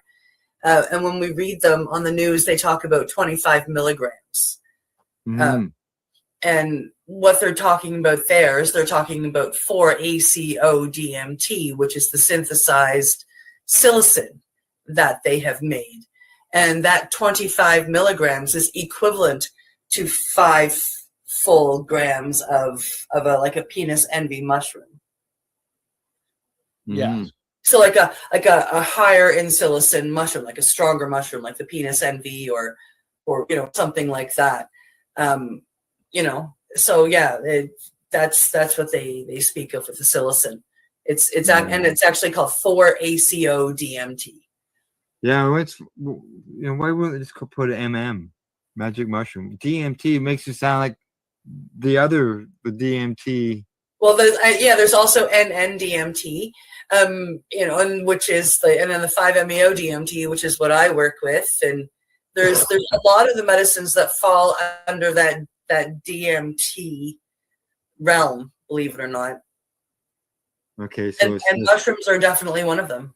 Yeah. Whether it's the fruiting body once or the psilocin goes in and transforms within your system, it becomes dimethyltryptamine. Yeah. Is that what it stands for? Okay. It's one of those words you just see. DMT. Okay. Oh, the DMT has dimethyltryptamine. Yeah. Yeah. Wow. So actually, even in those news stories, so the news stories you guys are reading about the different stuff, most of it is synthesized there? I would say so. I would say 90-ish% of the studies that we read or report on, they are doing their experiments with the 4-ACO DMT versus the actual fruiting body of the mushroom. Yeah. Yeah, it's interesting. And they are getting great results. It's amazing. always from depression to alcoholism to just name it. Basically, there's all kinds of stuff that they're finding a benefit for, and usually with 2 doses, they usually do a smaller 5 milligram handshake type dose, if I remember correctly, and then they come in and hit them with the second dose at 25. Yeah, I believe so. Yeah, and Wow. it's like I said, results, and as we're seeing across, especially different states down in the U.S., legalization, for therapy purposes of the mushrooms. Yeah. Well, I'm my own proof for me, right? The stuff that we have exists because I needed a way out of where my brain was taking me, and it's been a beautiful pathway. It was a great introduction to other things, and the plant pathway has been massive for my healing. Yeah, exactly. And more people who learn that and find out that, that's why we do the things that we do, to spread the information so that others can learn from our stories, our own experiences. Yeah. So, actually, one thing I learned just over this season, because it is a season where you get a little anxiety up, you got a little bit of stuff to do, you got past. Yeah, yes, it is. And I just had to up my microdoses. Did you? Yeah. It was like, oh, look at, here we go. It's that vibration's coming in. It's like, oh, got to go and deal with a bunch of people out in a not so friendly environment all the time. And knowing their limits, when when you got room to add that, and it's not going to affect you. It was actually quite beautiful, because I would tincture with some of the 1-to-1 cannabis CBD and drop a microdose, and I would utilize the hape if things were, riding a little bit high, just bring in a quick grounding and then get the medicine in, and boom, I can honestly say this is the best I've been through one of these holiday seasons in a few years. Great. And you got to share it with your new friend on your lap. Yes. Yeah.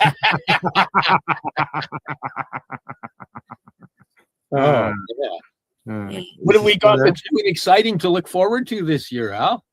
What's that? What have we got that's new and exciting to look forward to? New and exciting.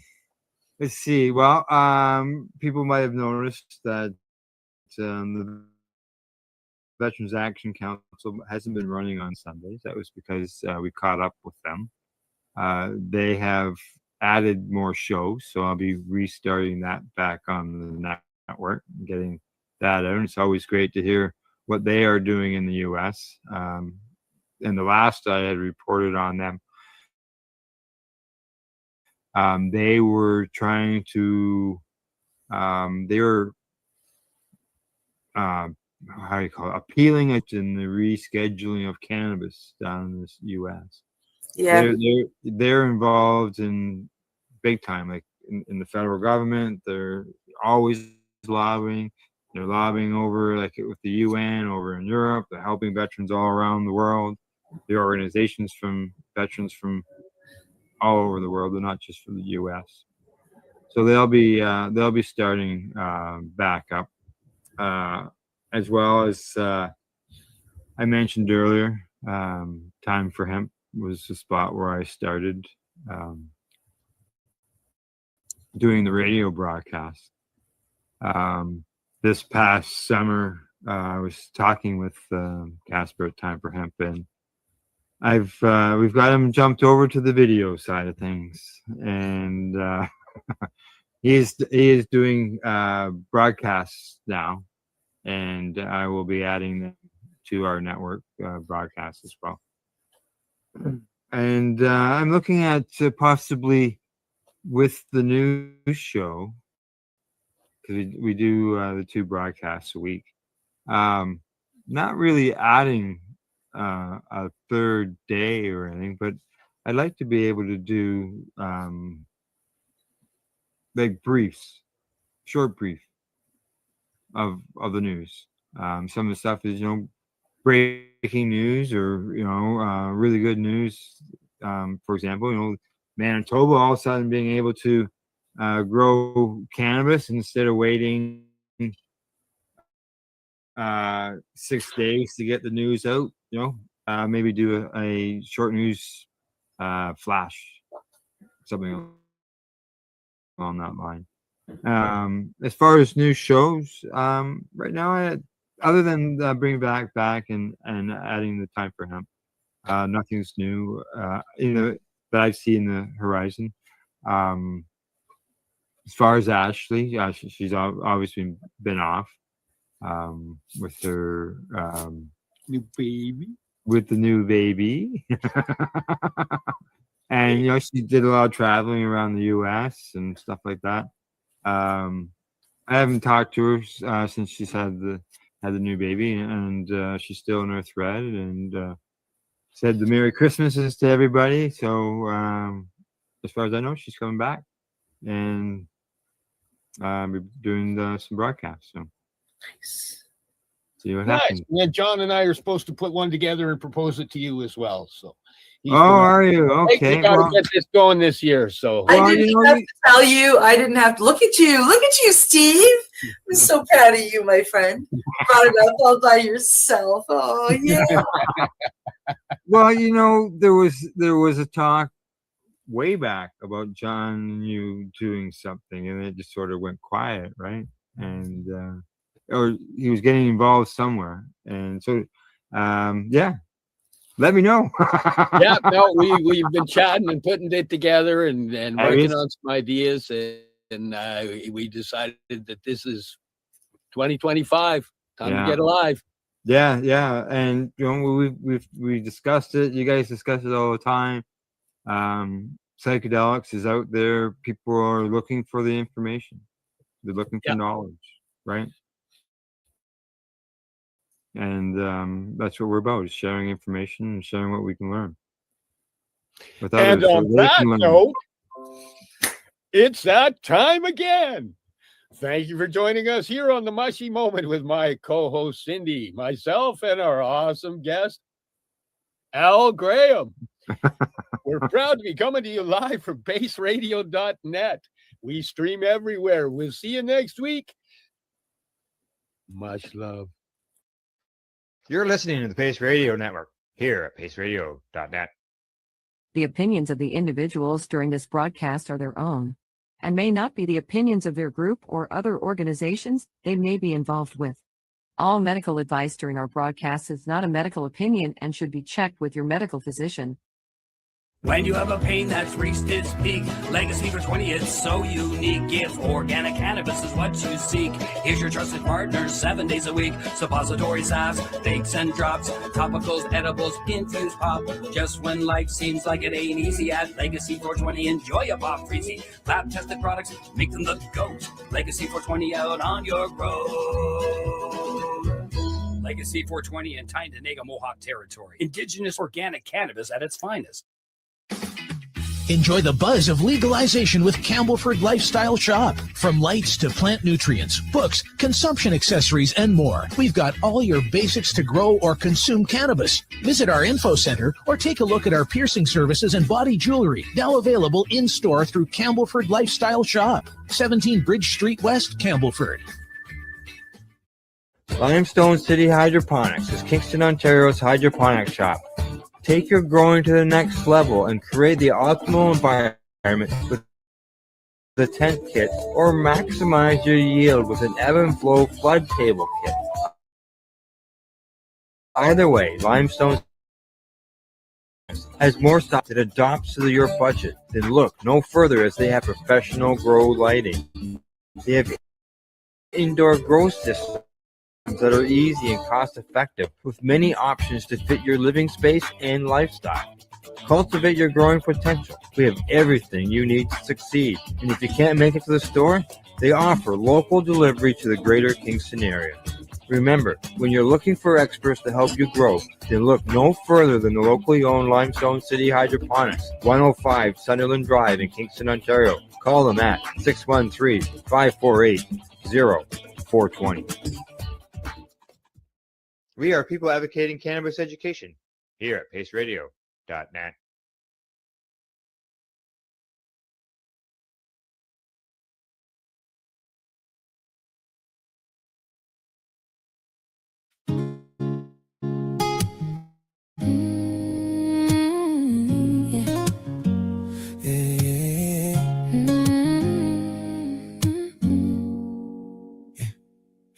Doctor said, try this pill. Didn't ask how I really feel. Sleeping days, shaking nights, lost my taste for real life. Then a friend wrote truth in a paper. Little backyard old turntable. Coughed once, heart went calm for the first time. Pain felt small. This is my green light anthem. My lungs, my life, my choice. I chanted, plant in the ground, hands in the sky, healing in the smoke as the days go by. You can call it wrong, you can roll your eyes, but I know what saved me. I don't apologize. Singing out loud for the ones like me. Cannabis care, let the people be free. Grandma hiding drops in her tea. Says it helps her finally breathe. That down the street can sleep. No more ghosts in his dreams. Still they slap cuffs on a kid for the same thing that helped me live. How's that fair? How's that right? When the garden could change your life. This is our green light anthem. From the chemo wards to the campus, from the mothers who just want rest to the anxious hearts in that Sunday best. You can pass your laws, we will pass it around till the courthouse hears our sound. Singing out loud for the ones in need. Cannabis care, let the people be free. Oh, oh, yeah. Spark one up for the patients waiting. Years go by, still debating while the pills get pushed. Prescriptions stack, but a simple seed gets pushed back. We're not criminals, we're just hurting, fighting for a kind of version of relief, of dignity. Let the plant grow, let us breathe. This is the green light anthem. From the pain ward to the anthems, plant in the ground, hands in the sky, healing in the smoke as the days go by. You can call it wrong, we'll still stand tall till every last charge and the chains all fall. Singing out loud for the world to see.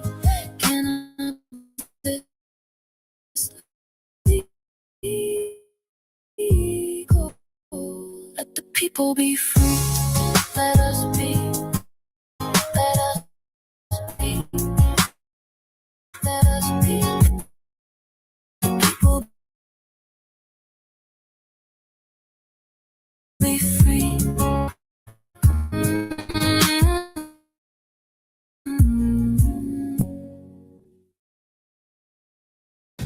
After this.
I got dust on my boots and a bruise in my name. Your hand on my shoulder, like a match in the rain. We left that town in pieces, never turned around. Now the dog keeps calling from the fairground ground. Keep me from the edge, keep me from the fall. I can hear the thunder moving through the wall. Ramble on my soul, burn me slow, let me roll. Ramble on my soul.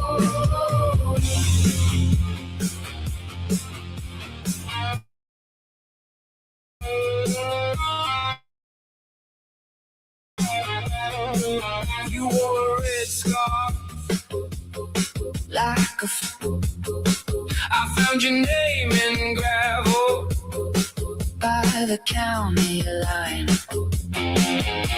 We drank from a tin cup on the bend of the road. Swore we'd live forever, then the sky let go. Keep me from the edge, keep me from the fall. I can hear the thunder moving through the wall. Ramble on my soul, ramble on my soul. Burn me so, let me roll. Ramble on my soul.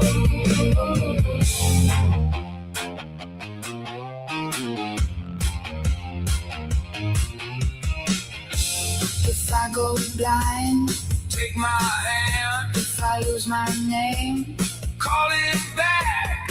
Through the smoke, through the glass, we were always made to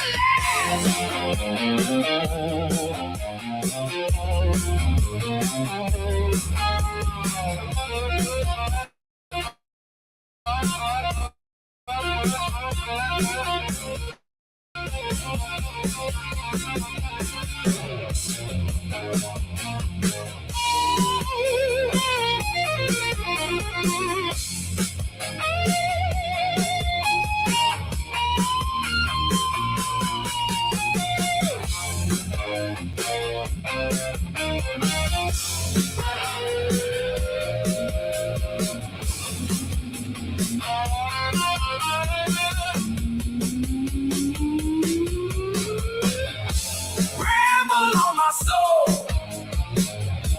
ramble on my soul. Burn me slow, let me roll. Ramble on my soul.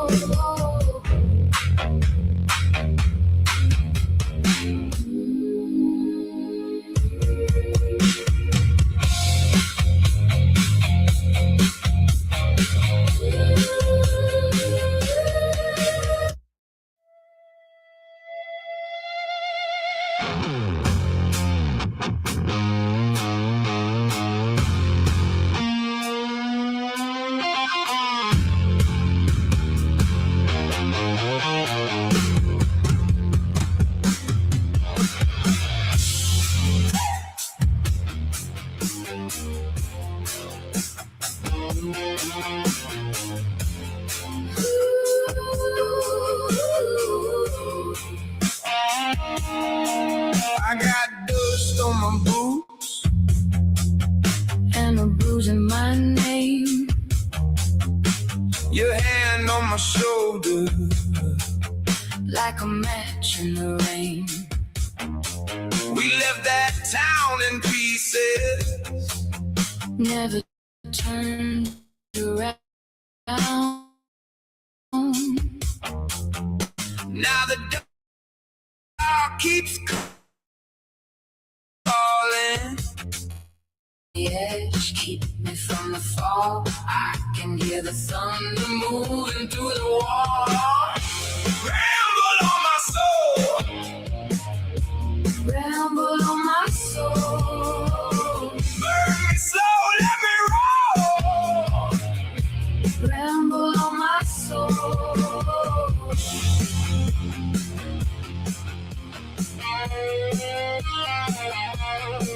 You wore a red scarf, like a flag in a fight. I found your name in gravel by the county line. We drank from a tin cup on the bend of the road. Swore we live forever, then the sky let go. Keep me from the edge, keep me from the fall. I can hear the thunder moving through the wall. Ramble on my soul. Ramble on my soul. Burn me slow, let me roll. Ramble on my soul.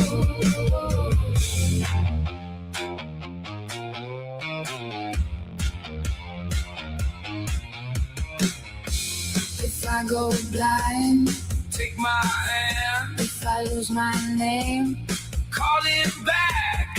Through the smoke, through the glass, we were always made to last.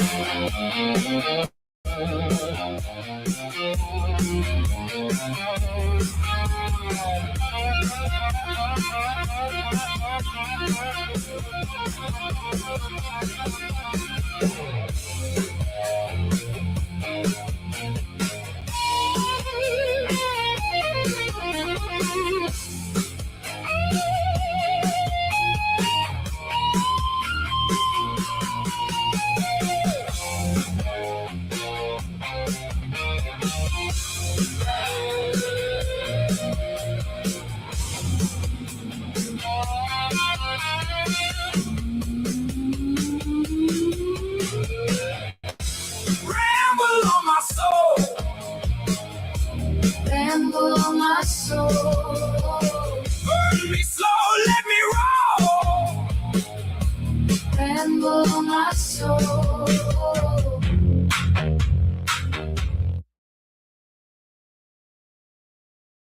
You're listening to the Pace Radio Network here at paceradio.net. The views expressed by the be the same as those of their group or other organizations they may be involved with. All medical advice during our broadcast is not a medical opinion and should be checked with your medical physician. Look at all that money. Yeah, the money that they spend. Take another look, take some time for him. Don't cut trees for paper, 'cause it hurts the environment. Stop deforestation, yeah, it's time for him. Well, an acre of hemp makes 20 barrels of oil. No need for pesticides to poison all our soil.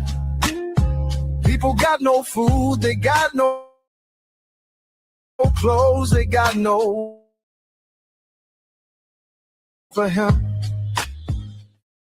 Yes, it is. It is time for hemp. Thank you for tuning in to the big broadcast today. Please share us with your friends. I want to thank you for tuning in to Citizen Green TV. They are helping us raise our voice to a louder, feverish pitch to let the whole world know how important it is to take time for hemp. This is part 2 of a great interview. And if you haven't had a chance to see part 1, please go to timeforhemp.news. You can find it in the archives. And you can find lots of free music downloads and lots of great blogs and all kinds of groovy videos that you might want to share with your friends. And speaking of sharing with friends, one of the friends that I enjoy sharing my Time for Hemp moments with is Al Byrne. He's down in Florida, and he's letting the whole world know that the Sunshine State truly does believe in medical cannabis. Ain't that right, Al Byrne? Yeah, we have a medical cannabis bill in Florida. It's been here for a few years. I'd like to say that because I wrote my book, the governor decided it was a good idea, but I don't think it had anything to do with it. But it's very popular here. There's been no ramifications negative, the use of cannabis by anybody in the state for years. There are dispensaries all over the place. I live in a very little village. Really, it's a fishing village on the Gulf, and we actually have 3 shops that sell cannabis products. And so when we're done with this interview, I'm going to go around and see if they stock our guests'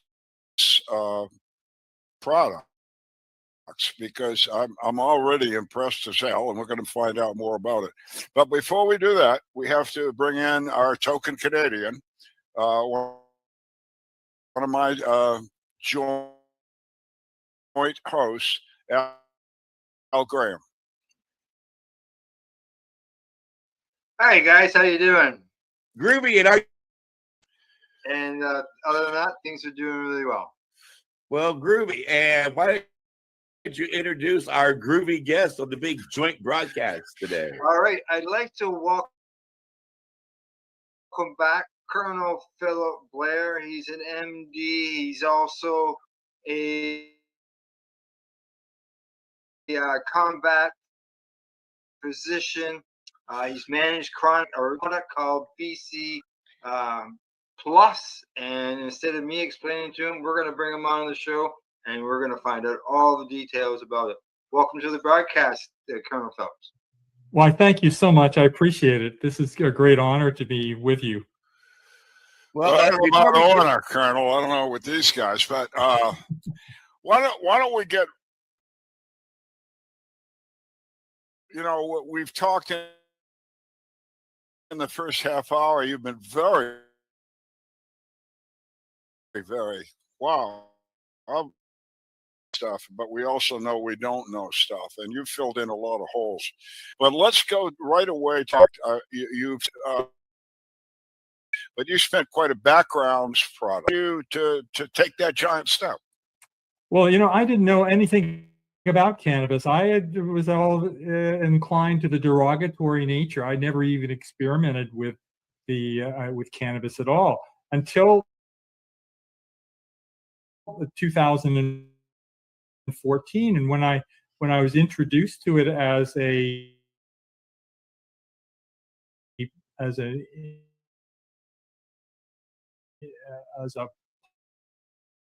possible product that going to change the way our environment is. So I explored the literature very military background, starch upbringing, very straight. Did you have an attitude that people who smoked marijuana were a problem child, that they had a crutch, that they were some kind of hippie or whatever? Or did you have the negative connotation of people who used cannabis? Well, I did, because I was active during the 1970s when there were derogatory and people were running into major problems with it. So, and I realized that it was very negative aspects to it. And I wasn't I was involved with the military all these years, and so I didn't have any exposure to what people were doing actually physically in this stuff they were exploring. And during the 70s, when the hippie time was going on, I was steeped in a military background. I didn't have any hippie exposure at all, so I wasn't smoking. I wasn't using the products, and I had generally had a sort of derogatory sense about it because of other drugs. So I had to leave. It wasn't until 2000 in the fits cannabidiol that I realized that I had been misled for years. So before that's 11 years ago. What happened? What did you do? All of a sudden you're excited. What happened? Well, I learned about the mechanisms and the targeting, and I also had a chance to sample many patients with it. And I cannot tell you how many people that I sampled with CBD, and it turned their life around within minutes of using the product. And I saw this wholesome response and beneficial response, anti-anxiety, anti-dementia, calming sensation, and pain relief. That it was exciting to see this kind of benefit that I had to devote myself to it. And I saw that this was the direction forward, and the way that and I was leaving behind the pharmaceutical industry way behind because it was not providing these kinds of benefits. So, I was really deeply involved with it, and I saw all the benefits that were coming from it. Of research and defining how CBD could be used. But in that process, I learned about another cannabinoid substance that was found in hemp, but it was also found in 1,000 other plants, and that was beta-caryophyllene. Beta-caryophyllene is essential oil that is found in hemp, and there's as much as a terpene, and as much as 36% of the terpenoids that are in cannabis are actually beta-caryophyllene. And so it had a high percentage. And in fact, as I looked at different studies, I found that when CBD and cannabis was combined with beta-caryophyllene, we were getting magnificent results. And I've got study after study that shows the benefits of terpenes plus cannabis, and all across the board. So I realized that this had huge potential, but then I managed to get it separated from the cannabis and get it from another source so that I could introduce it to many people who cannot use cannabis.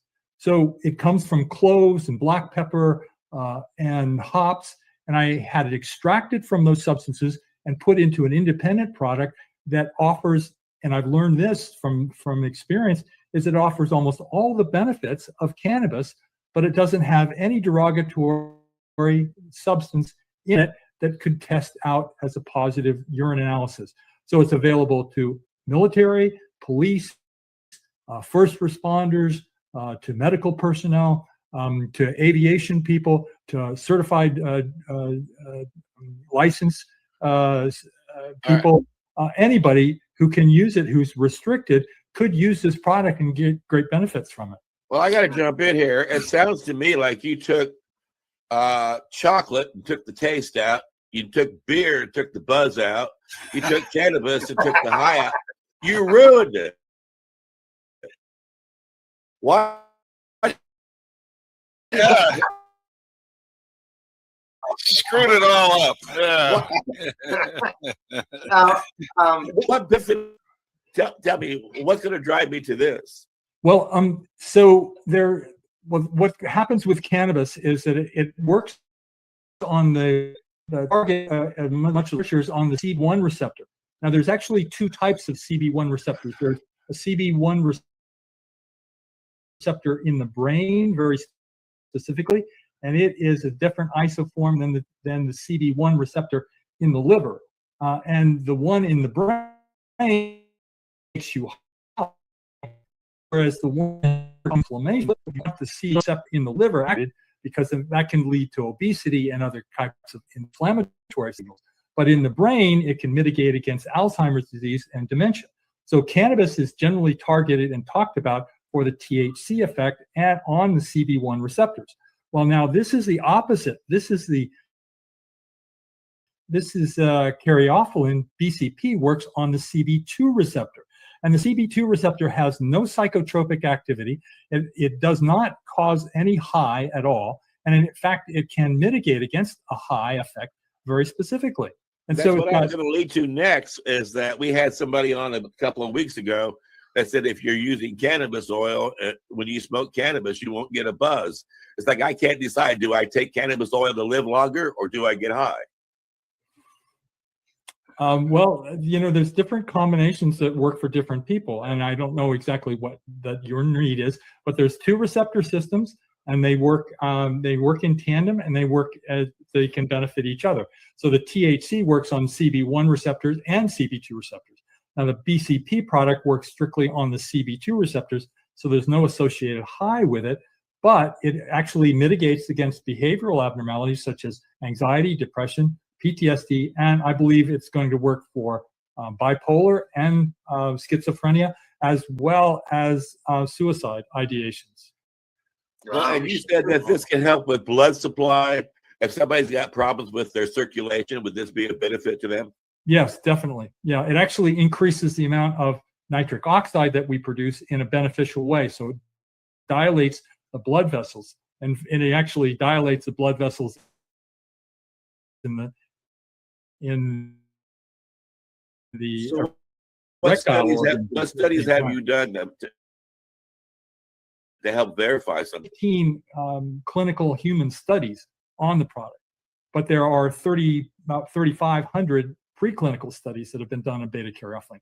So what I've been using it over the last 4 years, I've been using it in thousands of people, and I've seen these particular benefits firsthand. One of the particular ones that I noticed very, very specifically is the relief of anxiety and depression immediately after taking a dose of this product. The product is a highly bioavailable substance that I put into a small molecule format and wrapped it with a membrane that makes it water soluble, as well as wholly bioavailable into the mucous membranes.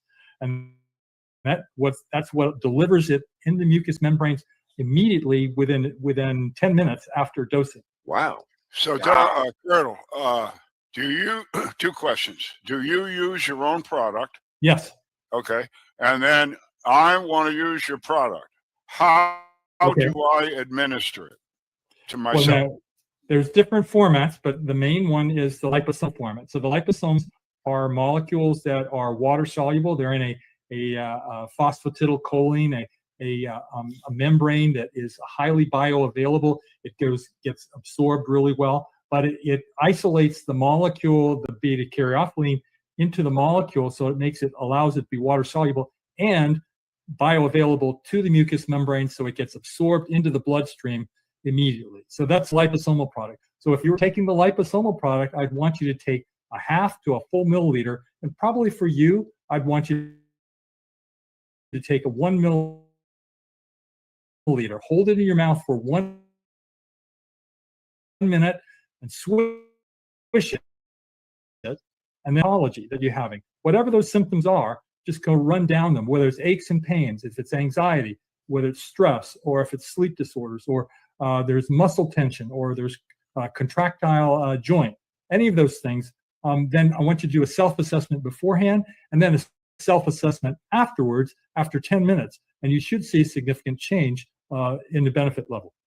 Now, does that change only in your mental thinking or your emotional stability, or is that a 10-minute change? You notice it physically too? Oh yes, it's physical. So one of the magnificent benefits of it is pain relief and mobility. So typically I've been using it particularly in Parkinson's patients, and it's showing magnificent benefits in terms of mobilization. Now, typically they have a very rigid facial appearance. They have very tight muscles and they cannot move very effectively. And this loosens them up. They get about 20% increase in range of motion with it. So they can be highly flexible. It's also topically, it relieves pain, burning, inflammation, bites, burns, stings, just from a topical application of the product. So the same product can be used to either swish it in your mouth and swallow, or rub it on your body and make you feel good? Yes, you can. But I also offer a topical product. It's in a gel format. And the gel format enhances the bioavailability through the skin, but it also has other magnificent properties.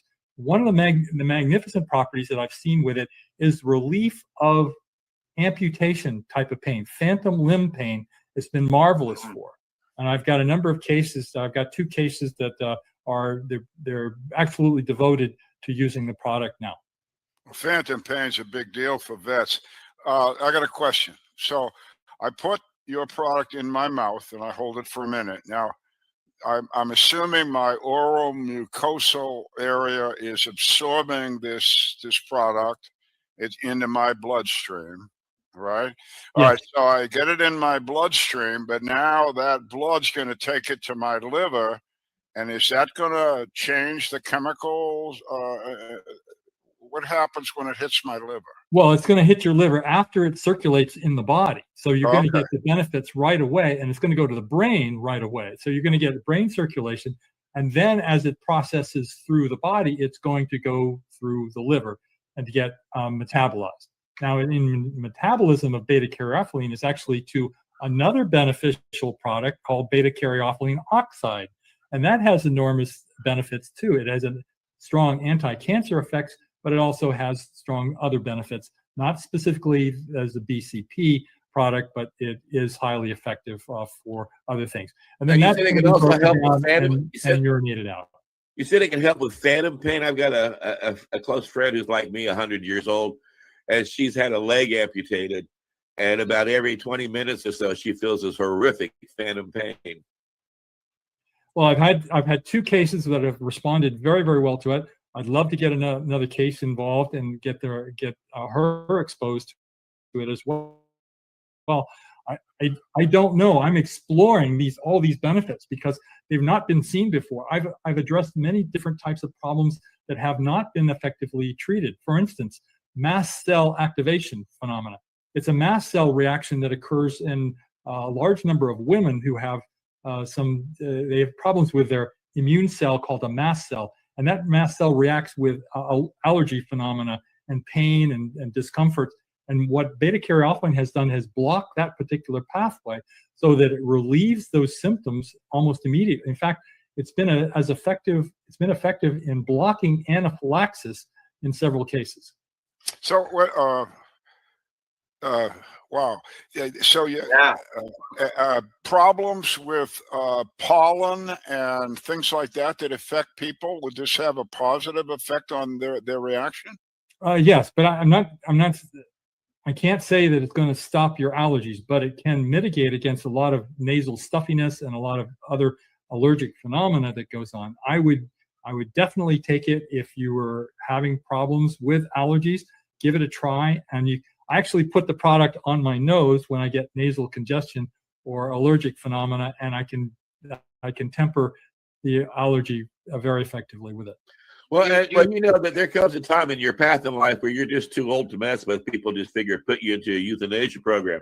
So, like, am I too old? I'm like 100. Am I too old to get any benefit from this? Like, if I had like swollen ankles or thin blood, my blood veins were shrinking, or if I was having Alzheimer's or what, is this going to benefit some old timer like me, or do I need to start taking it when I'm young? Very, very clearly, it's going to benefit you. And anybody who's in the older age group. It has magnificent benefit. In fact, I'm working with a 94-year-old veteran who was in hospice because of dementia. And during that time, he was disabled. They expected him to die within 6 months, but he got started on beta-caryophyllene and he's almost completely recovered. He's now driving independently. He's giving interviews to veteran societies as well. So he's fully engaged completely. And he's talking about his past, his helicopter past, and his adventures in Florida. Wow. So he's changed entirely. And I've had other people with dementia actually reverse their dementia with using it. Plus Parkinson's disease. I've had enormous results from people correcting for many of the symptoms of Parkinson's. And what I want to say about Parkinson's is that there is preclinical science that shows that beta-caryophyllene could stop the progression of Parkinson's in its tracks. Wow. So it's good for us old guys. How young can we, if I have a child, a young child, is this product of yours safe for a 10-year-old? It's safe for everybody. It's a food product primarily. It comes from hops. It's found in guava and grapefruit and oranges. It's found in basil, black pepper. It's all over the place. In fact, I have one slide that describes it as the Mediterranean diet. It's probably the substance that is giving the most benefit from the Mediterranean diet because of all the food that contain beta-caryophyllene. All right, now I got a couple questions here. One, if I take it, will I test positive for THC? And two, should I have my doctor be aware of what I'm taking? Is this going to have any effect on any medications I might taking? Is this going to be something my doctor needs to be aware of? Should my doctor have to prescribe this? It's non-toxic. There's no drug interactions that I'm aware of. There's no addictive component to it at all. You can take it with any other substance, and there's no problems with it. As I said, it's a food product. It's been improved in its bioavailability so that you can get more in and get it effectively distributed in the body. Now, for children, there's no reason why a child cannot take this. I've got a 5-year-old who's taking this product regularly for his attention deficit.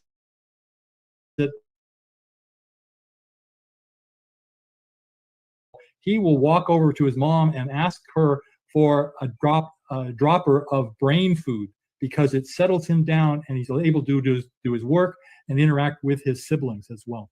All right, now I know in the past Al Byrne has asked about how is this made? There's a certain way it's made, and who does the testing, and how do we know that there's like not chocolate syrup in there and sugar when we buy it? Well, it's made from cloves. One product is made from cloves that's extracted, and I can't say that it is organic, but it's made from cloves, and it's put into a mixture of a phosphatidylcholine, which is a common carrier and interface for the liposomal format.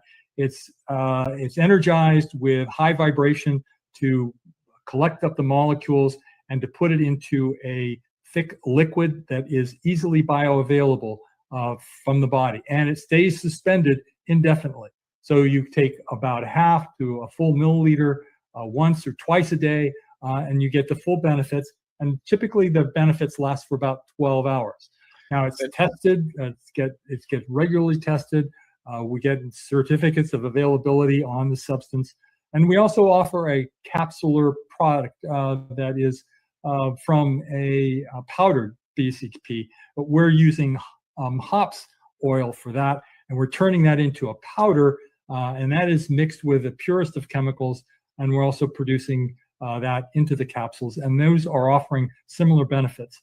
But these capsules are combined with other phytocannabinoids that can benefit the body as well. And since it is a food product, does it have to be used like within a month or two? Does it have a long expiration date? It's a very stable molecule, and we've tested it out at 2 years, and it's been highly effective and maintained its concentrations entirely. So there's no impairment of its performance at all. Couple of things. Can I just get a question in, because we're almost out of time? Yeah, go, Al, go. All right. You've talked about how this treats people with mental health issues, so on and so forth. Is there any advantage to people with autoimmune conditions? Oh, yes. Yeah, because it works on the CB2 receptor. And the CB2 receptor is located everywhere in the body, as Al earlier said, but it actually has, it's all located on the immune cells of the body, and it's located on neurons as well. So it's located on neurons, and it's located in on the immune cells. And on immune cells, it acts to reduce inflammation, and it switches them over from an active phase of inflammation over to an inactive phase of resolution. So it doesn't turn them off. It doesn't look like a steroid for blocking immunity. It actually turns it off into a monitoring and regulatory fashion. So it's been highly effective in all your inflammatory cytokines, like the TNF alpha, the IL-6, IL-1 beta. These are all inflammatory molecules, but it actually stimulates the production of anti-inflammatory cytokines like IL-10. And then you may not know about these particular things, but these enormous benefits in these areas, particularly for autoimmune conditions like MS as well. Wow, I can't believe this half hour's gone quick. I know. We need more time. I know. I have one more question, and then we'll wrap it up. It's not covered for senior citizens on their insurance. So, do you offer a senior citizen discount? Is this a cost-prohibitive medication? Is it affordable? What? Well, we're asking $75 for a bottle of that gives you 60 milliliters, and that 60 milliliters may last you 1 to 2 months. If you're using half a milliliter twice a day, then that's going to last you 2 months. Or if you're using just 1 milliliter a day, then that's 2 months worth. So it can be high. I want people to stay rigid on the schedule. Now you can take more of it, or you can take less of it, depending on your needs. I tell people optimize your performance. And the other thing that I can see that it's very effective for is vision. It has a visual enhancement properties to it that can reverse macular degeneration, I believe. Wow. My mother had that. So, yeah. We got 1 minute. Sleep. Yes, it has magnificent for sleep as well, because it seems to relax the body, put a calming state into the body, so that you sleep deeper with more intensity, and you get longer sleep. But it can interfere with your going to sleep because the brain activates. So you can get really engaged in thoughts and patterns and exploring different topics with your mind. But if you hold off for a couple hours, you should be able to go to sleep and sleep in a very, very deep way. Well, give a shout out to your website. Yeah, so my website is blairmedicalgroup.com. You're welcome to explore that. I've got a number of white papers that I've written. I've got links to different topics, and I've got a discount of 20% for your first order. Well, it has been a real honor, Colonel, to have you as a guest in the show. I'd love to have you come back in our future and help educate our audience a little bit more about this fantastic thing called the endocannabinoid system. And I want to thank you, Al Byrne, for introducing us to the endocannabinoid system here on the big broadcast a few years back with Dr. Meshulam when we did a global hemp summit in 2013. And I want to thank you, Al Byrne, for writing this beautiful book. And I want to thank you, Al Graham, for raising the voice up in Canada on PACE Network and letting everybody know how important it is to take time for hemp. Thanks, Colonel. Thanks a lot, sir. You bet. Look at all that money. Yeah, the money that they've spent. Take another look and take some time for him. Don't cut trees for paper, 'cause it hurts the environment. Stop deforestation, yeah, it's time for hemp. Well, an acre of hemp makes 20 barrels of oil. No need for pesticides to poison all our soil. People got no food, they got no clothes, they got no rent. Well, it's time for hemp. Throughout us history, hemp has been used, no mystery. Hemp was legal to pay your taxes for more than a century. Check your taxes, The founding fathers made sense to me. It's time to grow hemp legally.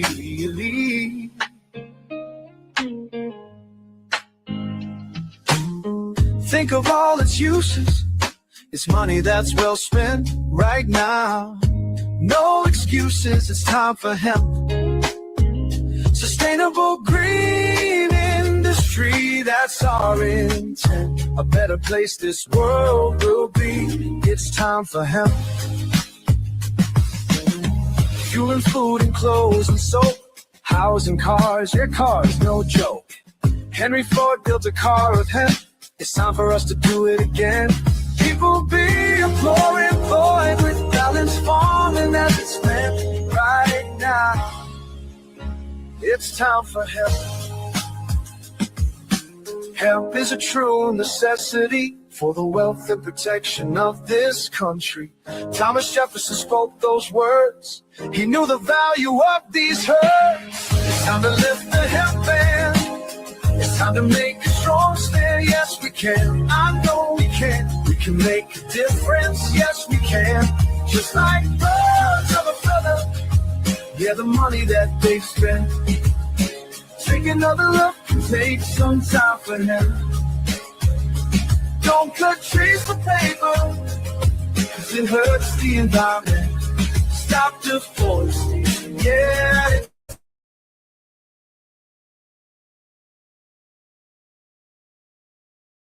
Time for him.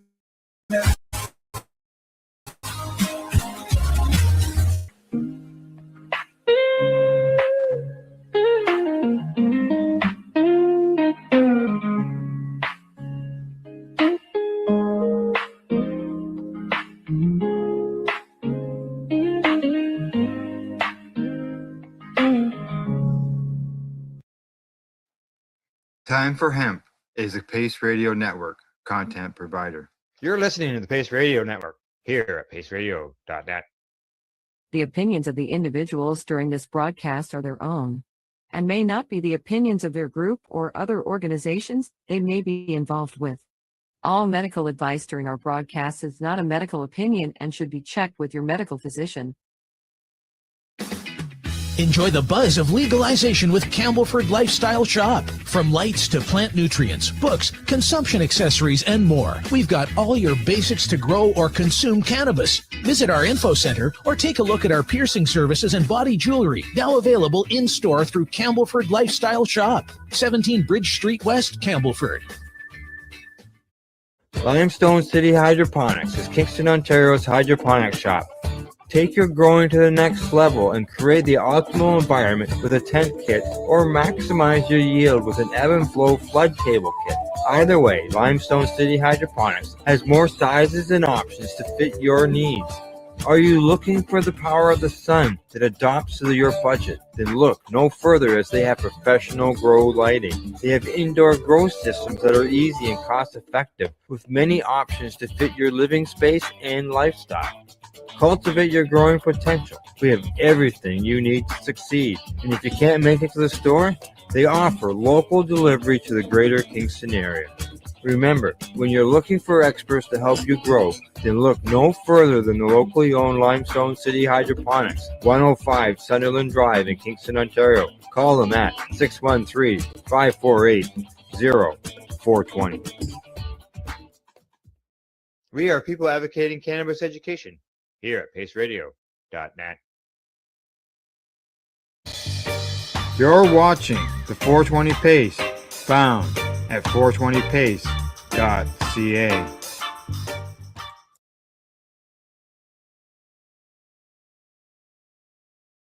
The next one, this one is coming to us from Marijuana Moment, and the headline there says, "There's strong public demand for bigger marijuana reform than Trump's rescheduling move, federally funded study shows."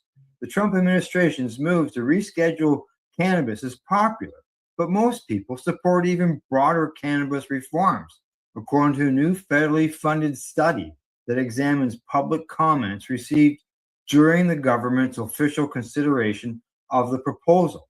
The analysis of the 42,913 cannabis rescheduling comments submitted to the DEA shows that 28.9% supported moving cannabis from Schedule 1 to Schedule 3 of the Controlled Substances Act, as proposed, and that 63.5% wanted further rescheduling or even complete descheduling. Only 6.7% of commentators opposed any reforms and wanted to keep cannabis in Schedule 1. Which is the most restrictive category, obviously. And they say that this information was from the authors of this research from the Johns Hopkins University and the University of California, San Diego, which was published in the journal Addiction. Now, they say the public sentiment on regulations, government supports the United States DEA administration's proposal for cannabis rescheduling, though the majority views the proposed Schedule 3 classification as inadequate and supports further rescheduling or complete descheduling. They say that most of the comments, I see I've duplicated some information here. Now, according to the study authors, John Ayers said in a press release that rescheduling is a meaningful first step, but the public record shows Americans want federal policy to go even further. Now, opponents of any change, meanwhile, frequently noted concerns about public health risks, addiction, and underage use in their comments.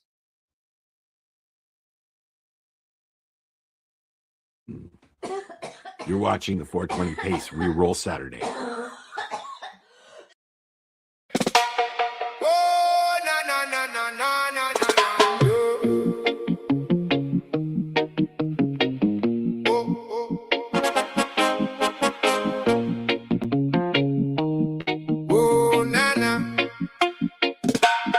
Morning rough, don't talk loud. I rush slow through the crowd. Green breath in a paper crown. Got the weight, but I sit down. Hard week, heavy hands. Pockets full of shifting plans. You say pain don't leave clean, but I know what the roots mean. Let it spin. Let it swing. One small spark and the whole room sings. Easy now, take your time. Feel that calm come over mine. Cannabis heals. Cannabis heals. Heals. Heals. Heals. Cannabis heals. Cannabis heals. It cools. It shields. One deep pull, I'm back in my skin. Cannabis heals. Let it roll in.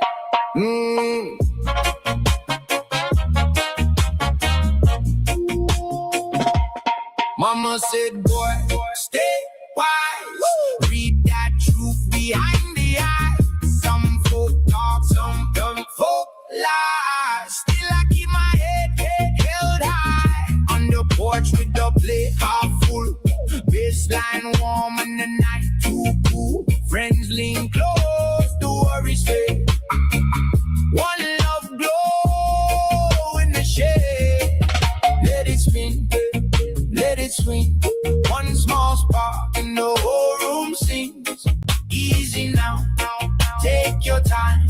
Feel that calm come over mine. Cannabis heals. Cannabis heals. Heals. Heals. Heals. Heals. Cannabis heals. Cannabis heals. It cools. It shields. What one deep pull, I'm back in my skin. Cannabis heals. Let it roll in. No rush, no fight. Just a slow moon ride tonight. When the world gets wild in me, I find peace in the in between. Cannabis heals. Cannabis heals. Heals. Heals. Heals. Cannabis heals. Cannabis heals. It cools. It shields. One deep pull, I'm back in my skin. Cannabis heals.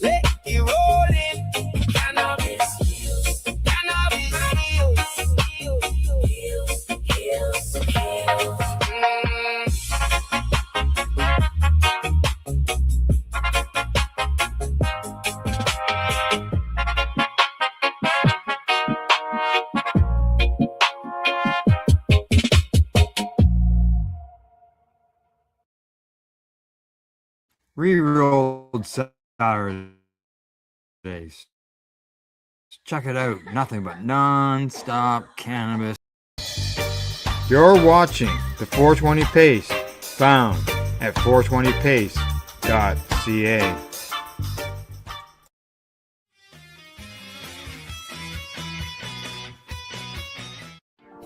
You've been watching Rerolled Saturdays. Thank you to our guests, our hosts, and our viewers. Up next, Rerolled Saturday Nighttime Edition. It gets started at 4 p.m. See you then.